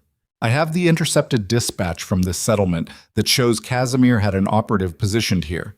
Timeline, methodology, the key to my desk drawer. I have the pattern of the eastern border conflicts cross-referenced against the council decisions that shaped Silvercrest's response. And I have Tetch. She paused. If Tetch broke far enough to send me that letter, he'll testify. He knows where everybody is buried. Casimir will say it's a disgraced Luna attempting to manipulate pack politics from exile. Then the disgraced Luna will stand in front of every alpha on this continent with her documentation and her witnesses and her treaty and the Alpha King of Silver Crest standing beside her, and Casimir can make that argument directly to all of them. She looked at him steadily. He spent 8 years building a picture of me. I spent 8 years building a position. We find out which one is sturdier. Kaelin was quiet for a long moment. The lamp between them was burning very low, and in the light it cast, his face looked like the face she remembered. Not the eroded version she had seen riding up the South Road, but the version underneath that. The one that had made decisions that cost him something, and had made them anyway. You'd be exposing everything, he said. Your children, your history, the full account of why you left. I'm already exposed, she said. Casimir's operative was here for months. Whatever he gathered, it's already in Casimir's hands. The only question is whether I let him use it to define me, or I define it myself. She paused. I've been waiting 8 years for the moment, when I had enough to stand on. I have it. If I wait for a safer moment, there won't be one. There never was going to be one. I think I knew that. He looked at her for a long time. The silence between them was different from the silence at the beginning of the night. Less distance, more weight, the kind of quiet that accumulated between people who had been working toward the same understanding from opposite directions and had just arrived at the same place. The dispatches go tonight, he said. I'll add my seal. Your seal matters, she said. This works with your seal in a way it doesn't without it. I know. He looked at the maps. Seraphine. She looked up. I let you go, he said. I've said it once. I want to say it again because I want you to hear it clearly, not as a justification for anything that comes next. I let you go. I chose a convenient story over the person who should have been unchallengeable in my trust, and everything that followed from that. The 8 years, what you built alone, the children. That's on me. All of it. The lamp flame moved. She looked at him and let the words land without deflecting them or diminishing them, which was harder than she had expected. "I hear you," she said. It was not forgiveness. He knew it wasn't, and the fact that he didn't reach for more than she was giving told her something about who he had become in 8 years that was different from who he had been. Grief did that sometimes. Managed right, and most people didn't manage it right. But sometimes, it built something where it had torn something down. "The dispatches," she said. They worked until 4 in the morning. The riders went out before dawn. 12 of them, a combination of her fastest people and 2 of Kaylin's personal guard, going to 12 different locations by 12 different routes with sealed documents carrying both their authorities, requesting immediate assembly of the Continental Alphas at a neutral site that Seraphine had identified 18 months ago as the one location on the continent that no single pack claimed and that every pack had historical access to. A place called the Greystone Flats, 4 days' ride south of Silvercrest. They had 4 days before Casimir could finalize the marriage proposal. 4 days before the window closed. It was enough, or it wasn't, and there was nothing more to do about it now, except everything else. Beats. Kaylin met his children in the morning. Seraphine stood at the far end of the yard and watched, because this was not a moment she needed to manage and because some things needed space rather than structure. She watched Kaylin crouch down to meet them at eye level, which he did without hesitation, and she watched Kaylin look at him with the direct, appraising stare of a child who had been told hard truths and was now taking his own measurements, and she watched Lyra put out her hand in a formal greeting that was so precisely the gesture of someone who had decided exactly how to calibrate this first meeting, that Seraphine felt a surge of something in her chest that was equal parts pride and pain. She could not hear what was said. She watched Kaylin's face instead, and she watched the thing that happened to it. Not performance, not the managed emotion of a man constructing a response, but the actual thing, the undefended face of a person confronted with something that made the past 8 years fully and physically real in a way that no account or documentation could achieve. After a while, Kaylin said something that made Kaylin go very still. Then Kaylin said something back, and Kaylin thought about it, and then apparently found it acceptable, because he turned and pointed at something near the apple tree with the proprietary confidence of a person showing someone else his territory. They spent 40 minutes in the yard. When they came in, Kaylin found Seraphine in the hall and said, matter-of-factly, "He apologized. I told him it was going to take more than that." He paused. "He said he knew. I think he actually meant it." "I think he did too," Seraphine said. Lyra cried a little, but she didn't want him to see. "I know." "I didn't cry." "I know."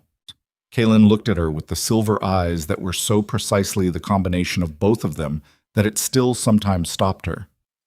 "Are you going to be okay?" She looked at her son, 7 years old, almost 8, already asking the question that adults forgot to ask each other because they assumed the answer. "Yes," she said, "I'm going to be fine." He went to find Lyra, and Seraphine stood in the quiet hall for one moment by herself. And she let herself feel the full weight of the night and the morning, and then she put it somewhere she could carry it without it slowing her down, and she went back to work. On the second day, Casimir's move came early. It came not as a formal council action, but as something more immediately dangerous. A force. 40 riders coming from the northeast, carrying Silvercrest colors and under the command of Captain Edron Tull, who was Casimir's man absolutely and had been for a decade, and who arrived at the outer boundary of the borderland settlement with a document bearing the Silvercrest Council seal and the authority of a majority council order demanding the immediate return of the Alpha King to Silvercrest pending urgent state business, and the simultaneous detainment, the document used the word detainment, of the former Luna Seraphine Ashmore pending investigation into charges of seal theft, territorial manipulation, and deliberate interference in pack political processes. Seraphine read the document standing at the gate with Dressed beside her, who had arrived the previous evening in response to her dispatch, and who read over her shoulder with the specific quality of stillness that characterized a man deciding what kind of situation he had ridden into. Council Majority Seal, Drest said. Yes. King Seal is absent. Yes. That's an interesting omission, isn't it? Toll sat his horse 10 yards back from the gate with the contained authority of a man who had been given specific instructions and intended to execute them, and who had done the calculation that 40 armed riders versus a settlement's border guard was a straightforward outcome. He was not wrong about the numbers. He was wrong about what the numbers meant, which was a mistake that men who thought in terms of force tended to make. Seraphine walked to the gate and opened it herself and stepped through, which was not what Toll had expected, because the expected response was negotiation from behind the wall, and this was something else. She stopped in front of his horse. She was carrying nothing. She looked up at him with the same expression she used when she sat down across from hostile representatives at a treaty table. Not aggressive, not deferential, the expression of a person who had already worked out how this was going to go and was giving the other party the courtesy of the opening. Captain Tull, she said, former Luna. His voice was flat, professional. The document you're carrying is signed by a council majority without the Alpha King's seal. Under Silver Crest's own pack charter, a detainment order against a territorial authority requires the King's direct sanction. I know that charter. I spent 4 years administering it. She held his gaze. The Alpha King is present in this territory. You can ask him directly whether he sanctions this order. A beat. My instructions come from Casimir Vorn, through a council majority that he has shaped over 8 years through deliberate manipulation of the King's information and strategic management of pack politics. I can document every step of that process. She kept her voice level and her eyes on his face. You're a working man, Captain. You follow orders because orders come from legitimate authority. I'm asking you to consider whether the authority behind this specific order is what it appears to be. That's not defiance. That's due diligence. Toll looked at her for a long moment. She watched him work through it. Not the political calculation, he wasn't built for that, but the simpler soldier's calculation of legitimate command and what happened to a man who followed an order that later turned out to be illegitimate. That calculation had a very specific answer, and Toll was experienced enough to know it. I'll need to hear from the king directly, he said finally. I'll get him, she said. She turned and walked back through the gate without hurrying. Kalen was already in the yard. He had heard, sound carried cleanly in the still morning air, and he was standing just inside the gate with his face wearing the expression it wore when he had decided something and the decision was final, and anything that followed was just execution. I heard, he said, Toll's not the problem. He'll stand down if you confirm the order is unauthorized. And then he rides back to Casimir and tells him I'm here and aware and aligned with you. He was going to do that regardless. She looked at him. Does it change your position? No. He walked through the gate. She watched him cross to Toll, watched the exchange, short, definitive, the king's voice carrying the register it carried when it was not requesting but stating, and watched Toll's posture go through a visible recalibration before he gave the order that turned his 40 riders around. They rode northeast. Kalen came back through the gate. He didn't speak immediately. Drest was watching him with the expression of a man updating his assessment of a situation in real time. He'll send a larger force, Kalen said. Yes. How long do we have before the Alphas arrive? 2 days, Seraphine said. If all 12 dispatches were received and every Alpha rides immediately. And if they don't? She looked at him. Then we fight with what we have. Drest said, What is what we have exactly? The border guard, my combined force, roughly 160 fighters. Your Ironfall riders if you commit them. Petra's people if she commits. The Ashvale delegation has 20 trained guards. She looked at Drest steadily. And the Alpha King of Silver Crest, which changes the strategic picture in ways that numbers don't capture. Drest looked at Kalen. The look of one Alpha measuring another. Not hostile, specific. Then he looked at Seraphine. You trust him. I trust that our interests are aligned, she said. Right now, that's enough. Drest considered this. I'll commit the Ironfall riders. Thank you. He He walked off toward the stables, and Seraphine turned to find Kaylin looking at her with the expression she had seen in the council room the night before, the direct, undeflecting look of a man who had stopped calculating the cost. "You didn't say yes," he said. "To what?" When Drest asked if you trusted me. "You didn't say yes." She looked at him. "Aligned interests are real," she said. "Trust is something that gets built.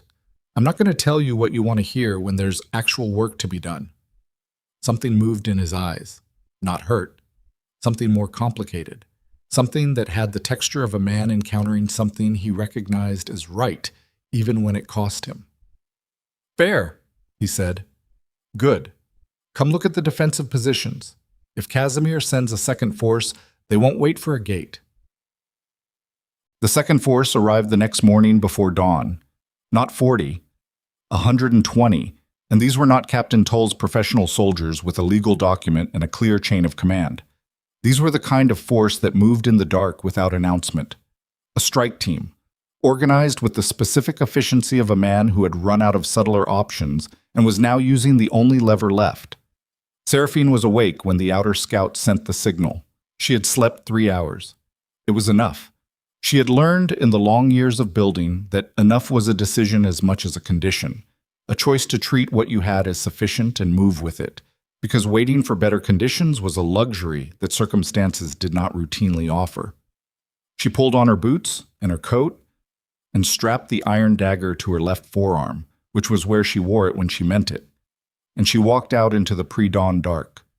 The settlement's combined force had been positioned the night before, every approach covered, the eastern fence line reinforced, Drest's Ironfall riders placed at the northern approach where the tree cover was thinnest, and a mounted force could be met with mounted force, rather than defenders against cavalry in open ground.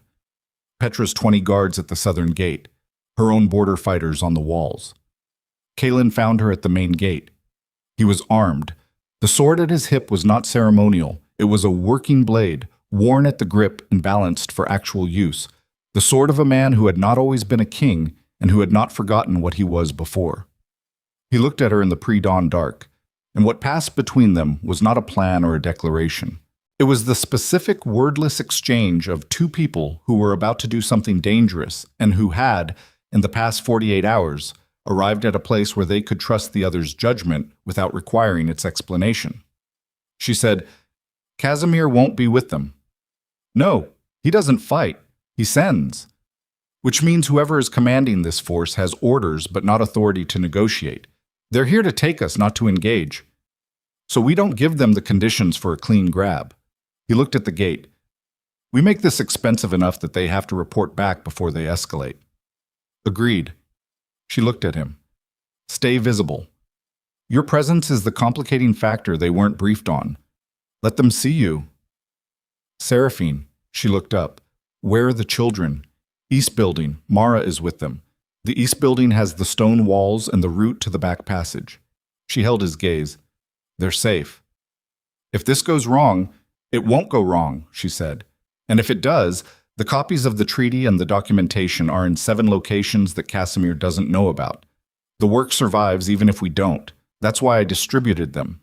He looked at her for a moment with an expression she couldn't fully read in the dark.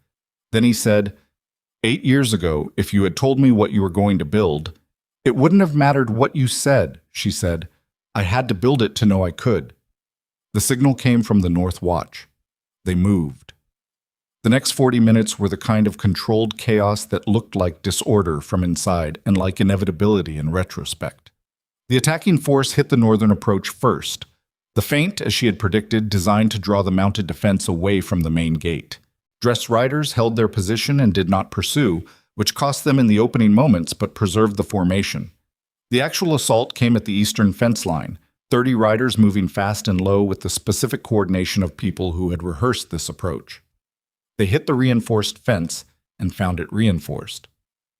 She fought alongside her border guard, not from behind, not at a distance, because a leader who sent other people into danger she wasn't willing to share was a kind of leader that people followed until they didn't, and she had built something here that was worth standing in front of.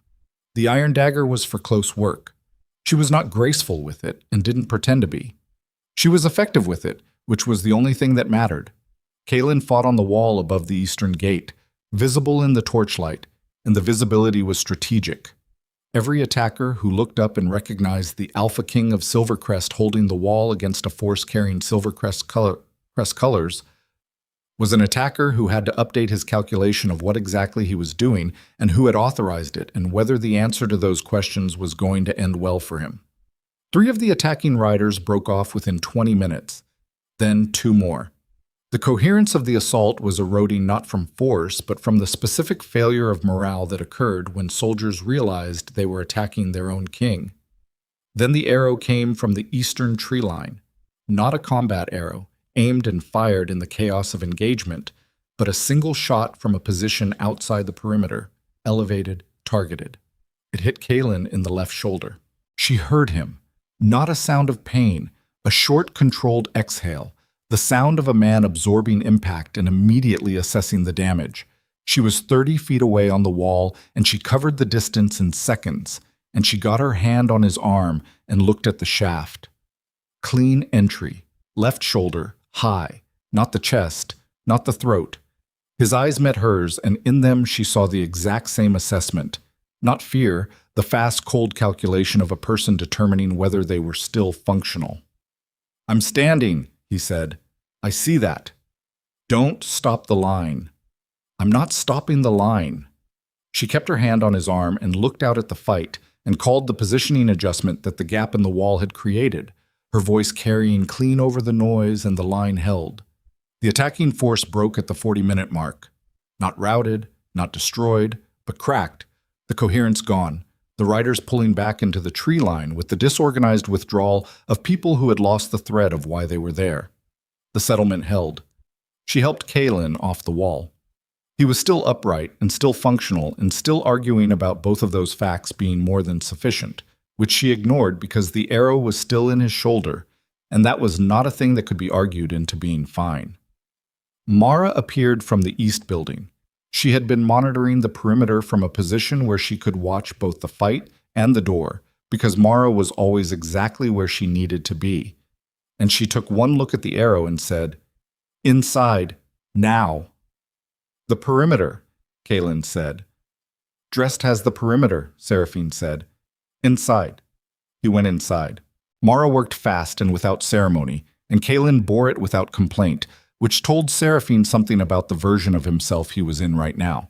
Not the proud man, not the king managing appearances, but the person underneath all of that, the one she had seen glimpses of years ago and had been seeing clearly for the past 2 days. The arrow came out clean. The wound was bad, but not catastrophic. Mara packed and bound it with the competence of someone who had done this before, more than once, in more difficult conditions. Kaelin was in the doorway. He had stayed, she had told him to stay, and he had stayed, which had cost him considerably, and which he was clearly not planning to do again without discussion. He looked at his father's bound shoulder and then at Seraphine with the expression of someone who had a great deal to say and was exercising enormous restraint. "Tomorrow," she said. "We'll talk tomorrow." Then her lead scout came through the door, mud on his boots and something in his face that she read immediately as news she needed. "Riders on the South Road," he said. 12 groups, coming from every direction. They're carrying mixed colors. Ironfall, Ashvale, Crestfall, 4 others I didn't recognize. The Alphas. They had come.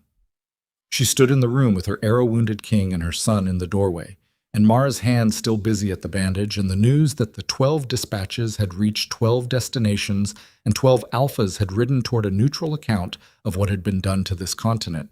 And she felt the entire weight of 8 years converge into this single day, this single hour, this single room. "How long?" she said. 4 hours, maybe less. She looked at Kaelin. He looked back at her from under Mara's hands, pale and sharp-eyed and fully present, and she saw in his face the same thing she felt in her chest, that they had arrived, both of them, at the point past which nothing could be taken back or undone.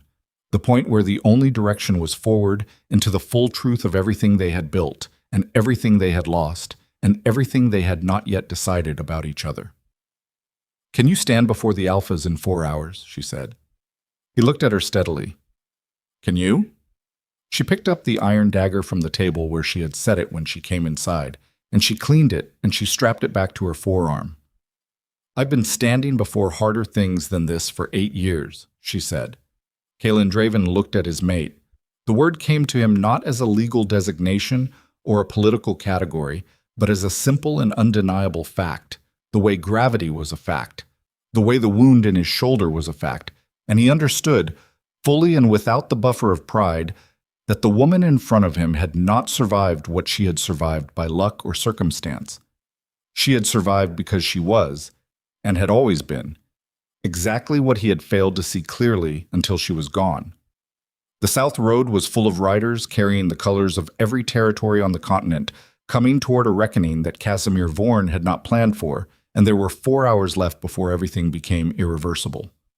4 hours. She walked to the door. "Then let's get ready," she said. The Alphas arrived in the early afternoon light, 12 of them, from 12 directions, with their senior advisors and their guards, and the particular guarded energy of territorial leaders who had ridden hard on short notice in response to a document that promised them a reckoning and had delivered, instead of the quiet diplomatic assembly they had expected, a settlement that smelled of smoke and showed the fresh scarring of a fight along its eastern fence line. Seraphine met them at the gate. She had washed the fight off her face and changed her coat and strapped the iron dagger where it always went, and she stood at the gate the way she had learned to stand at the beginning of difficult negotiations. Grounded, forward, not performing steadiness, but actually steady, because the difference between those two things was visible to anyone who had spent enough time in rooms where something real was at stake. Kalen stood beside her. His shoulder was bound and his color was not good, and he was upright and present with the look of a man who had made a decision about what his body's complaints were worth attending to right now, which was nothing. She had not asked him to stand with her. He had simply been there when she walked to the gate, which was, she thought, its own kind of statement.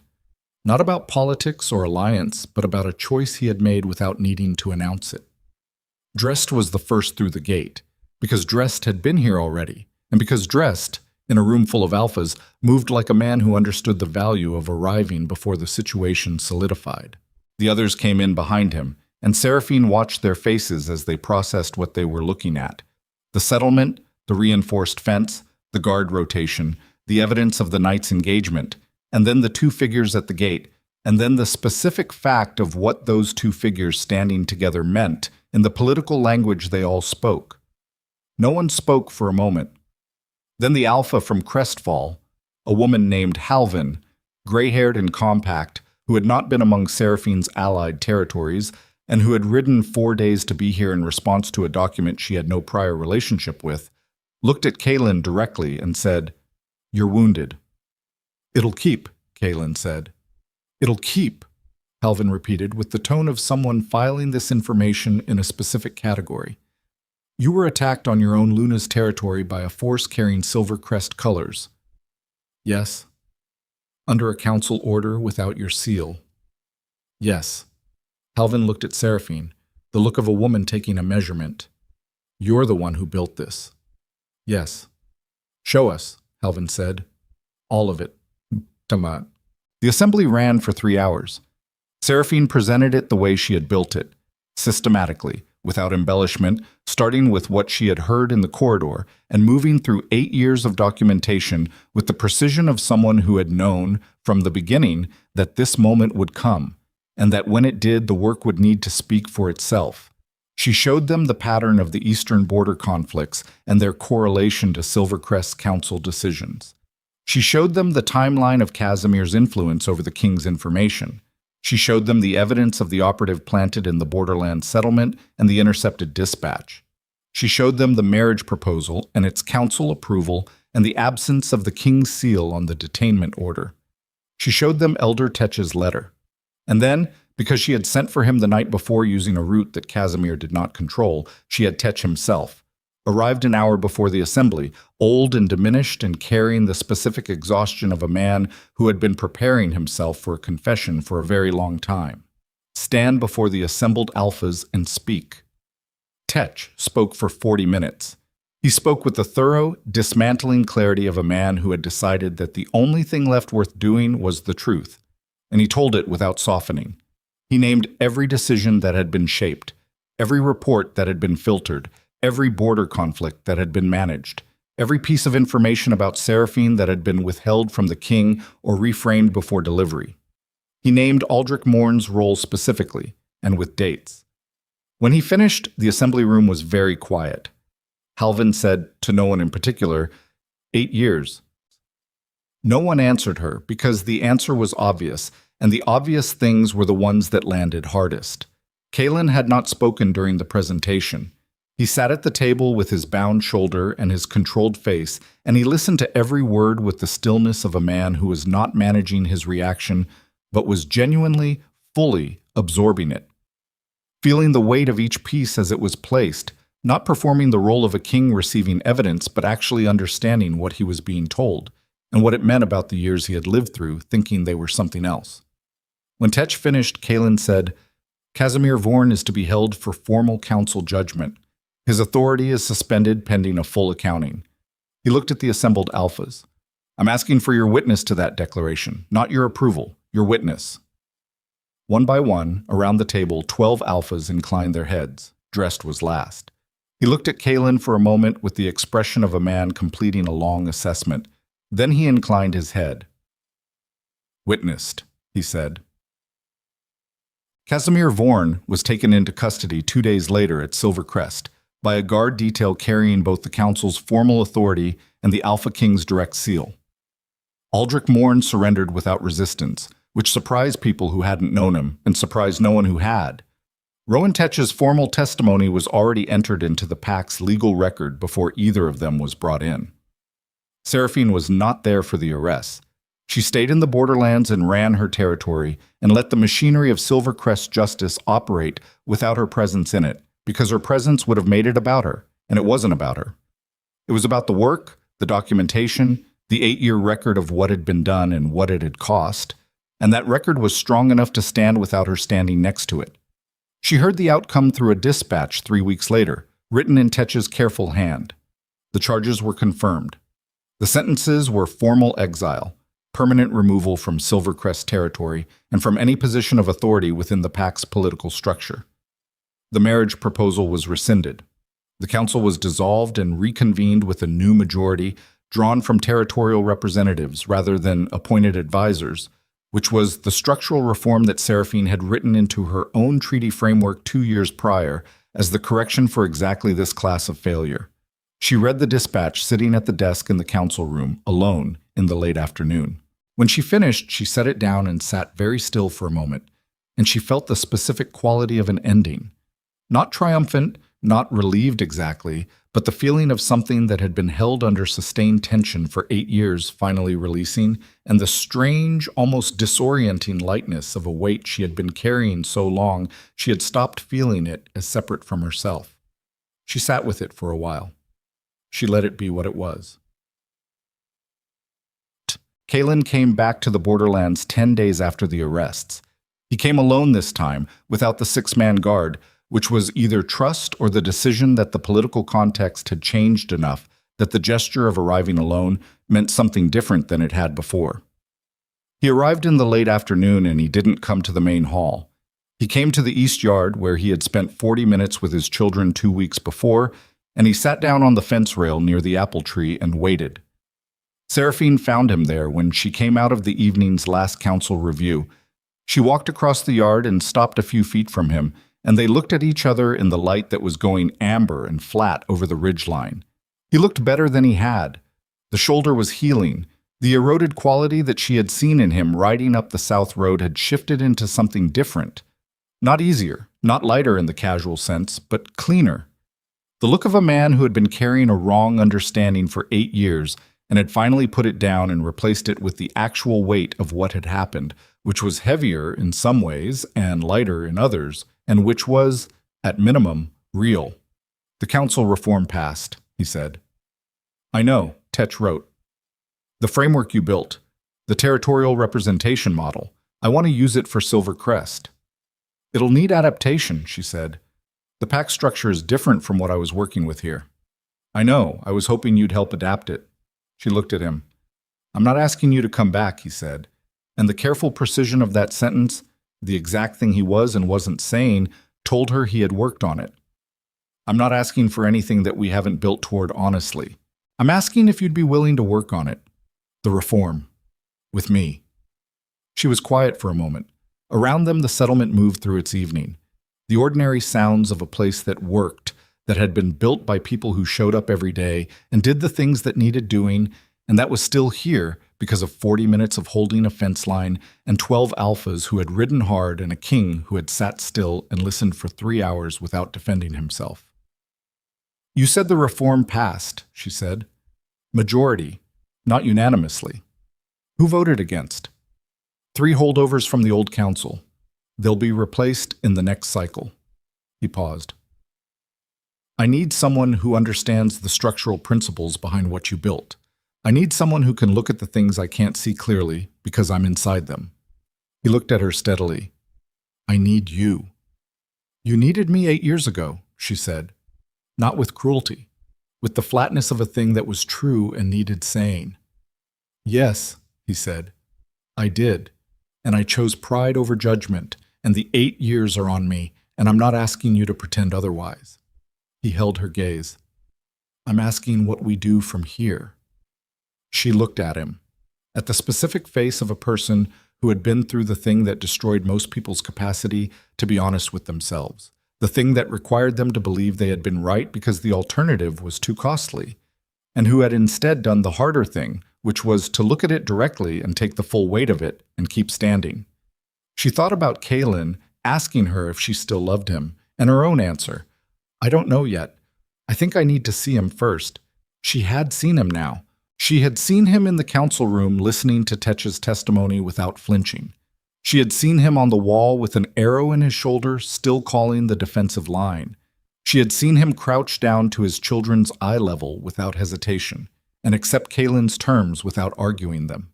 She had seen him stand beside her at the gate and present himself to 12 alphas, not as the alpha king requiring deference, but as a man who had made serious errors and was accounting for them. She did not know if that was love. She knew it was something she had not expected to find in him, and she knew it was real.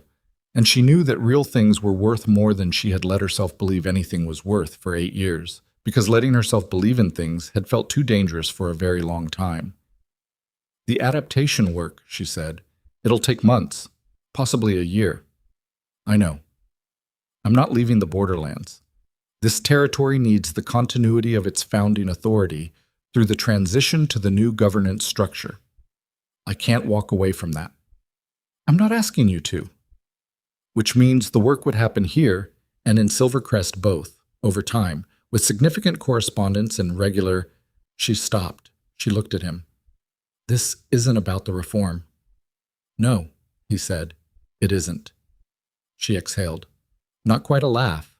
Something that had been held too long and needed to come out. Something that was the release of 8 years of precision and control, and the choice to feel nothing she couldn't afford to feel, arriving at a moment where she could afford to feel things again, and finding that the things were still there, intact, underneath all the years of careful management. I'm not forgiving you tonight, she said. I know. That's not a process I can do on a schedule.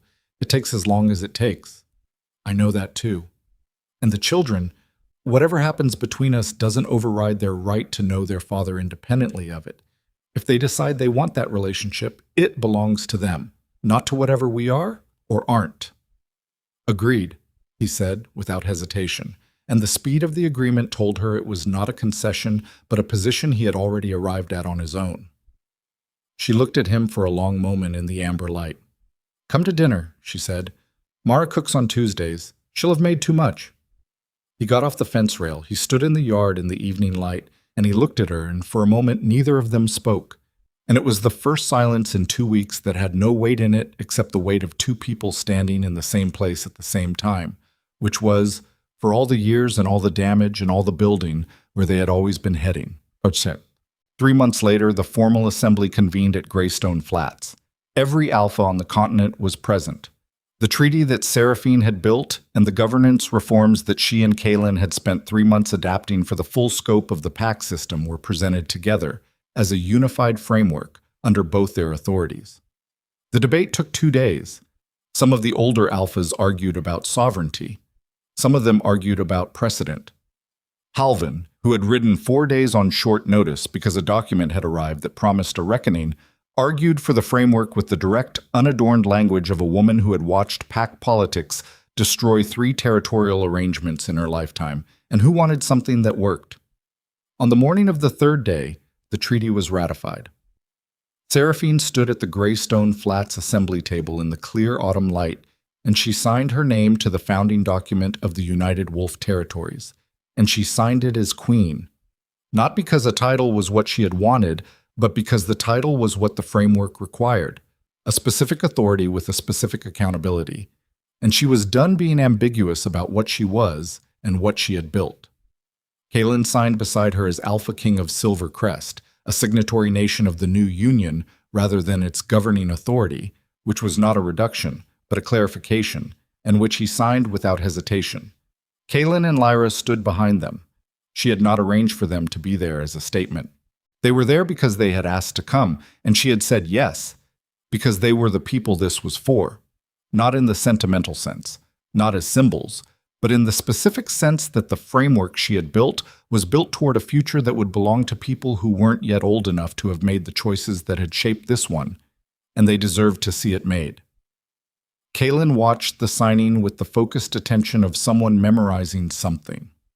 Lyra watched it with the still, comprehensive observation she brought to everything, already filing away what the signatures looked like and what order they went in, and what the faces of the alphas looked like when they signed.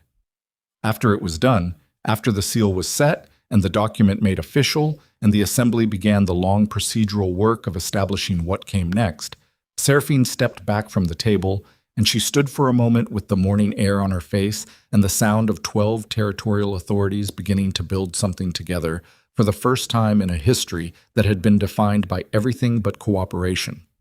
Mara appeared beside her, because Mara always appeared where she was needed.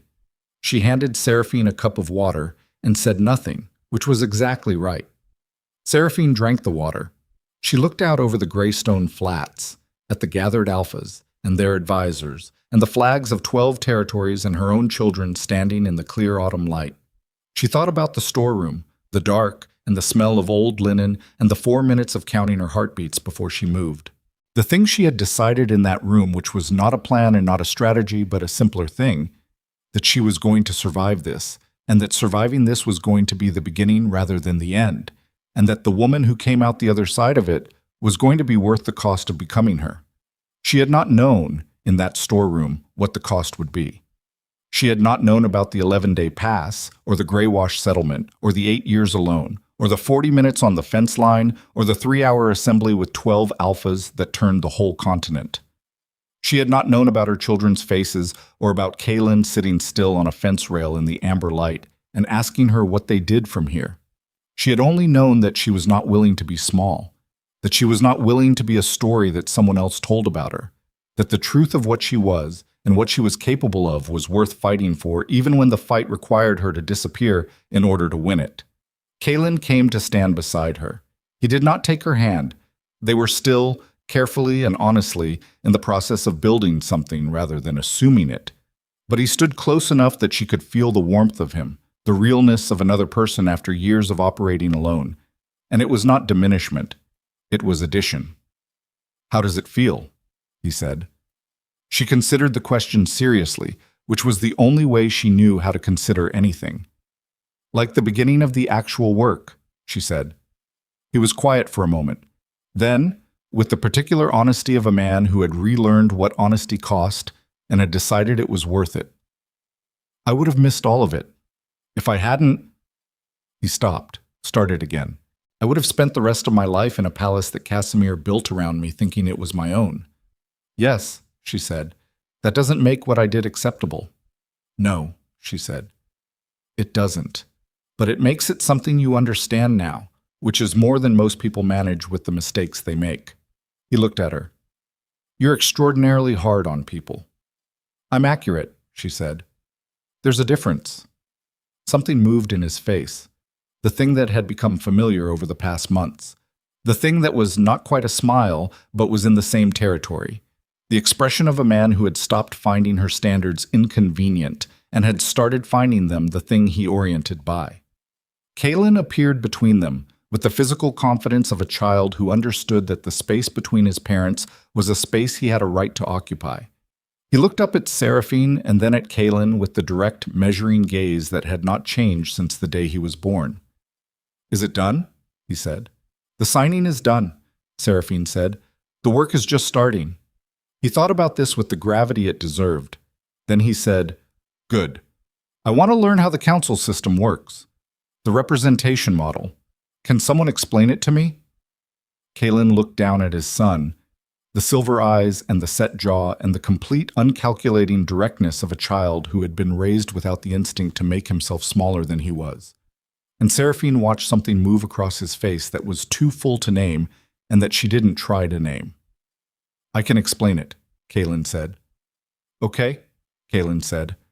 And then, because he was Kalen, absolutely and without revision, "You should probably sit down. Your shoulder still looks bad." Kalen sat down.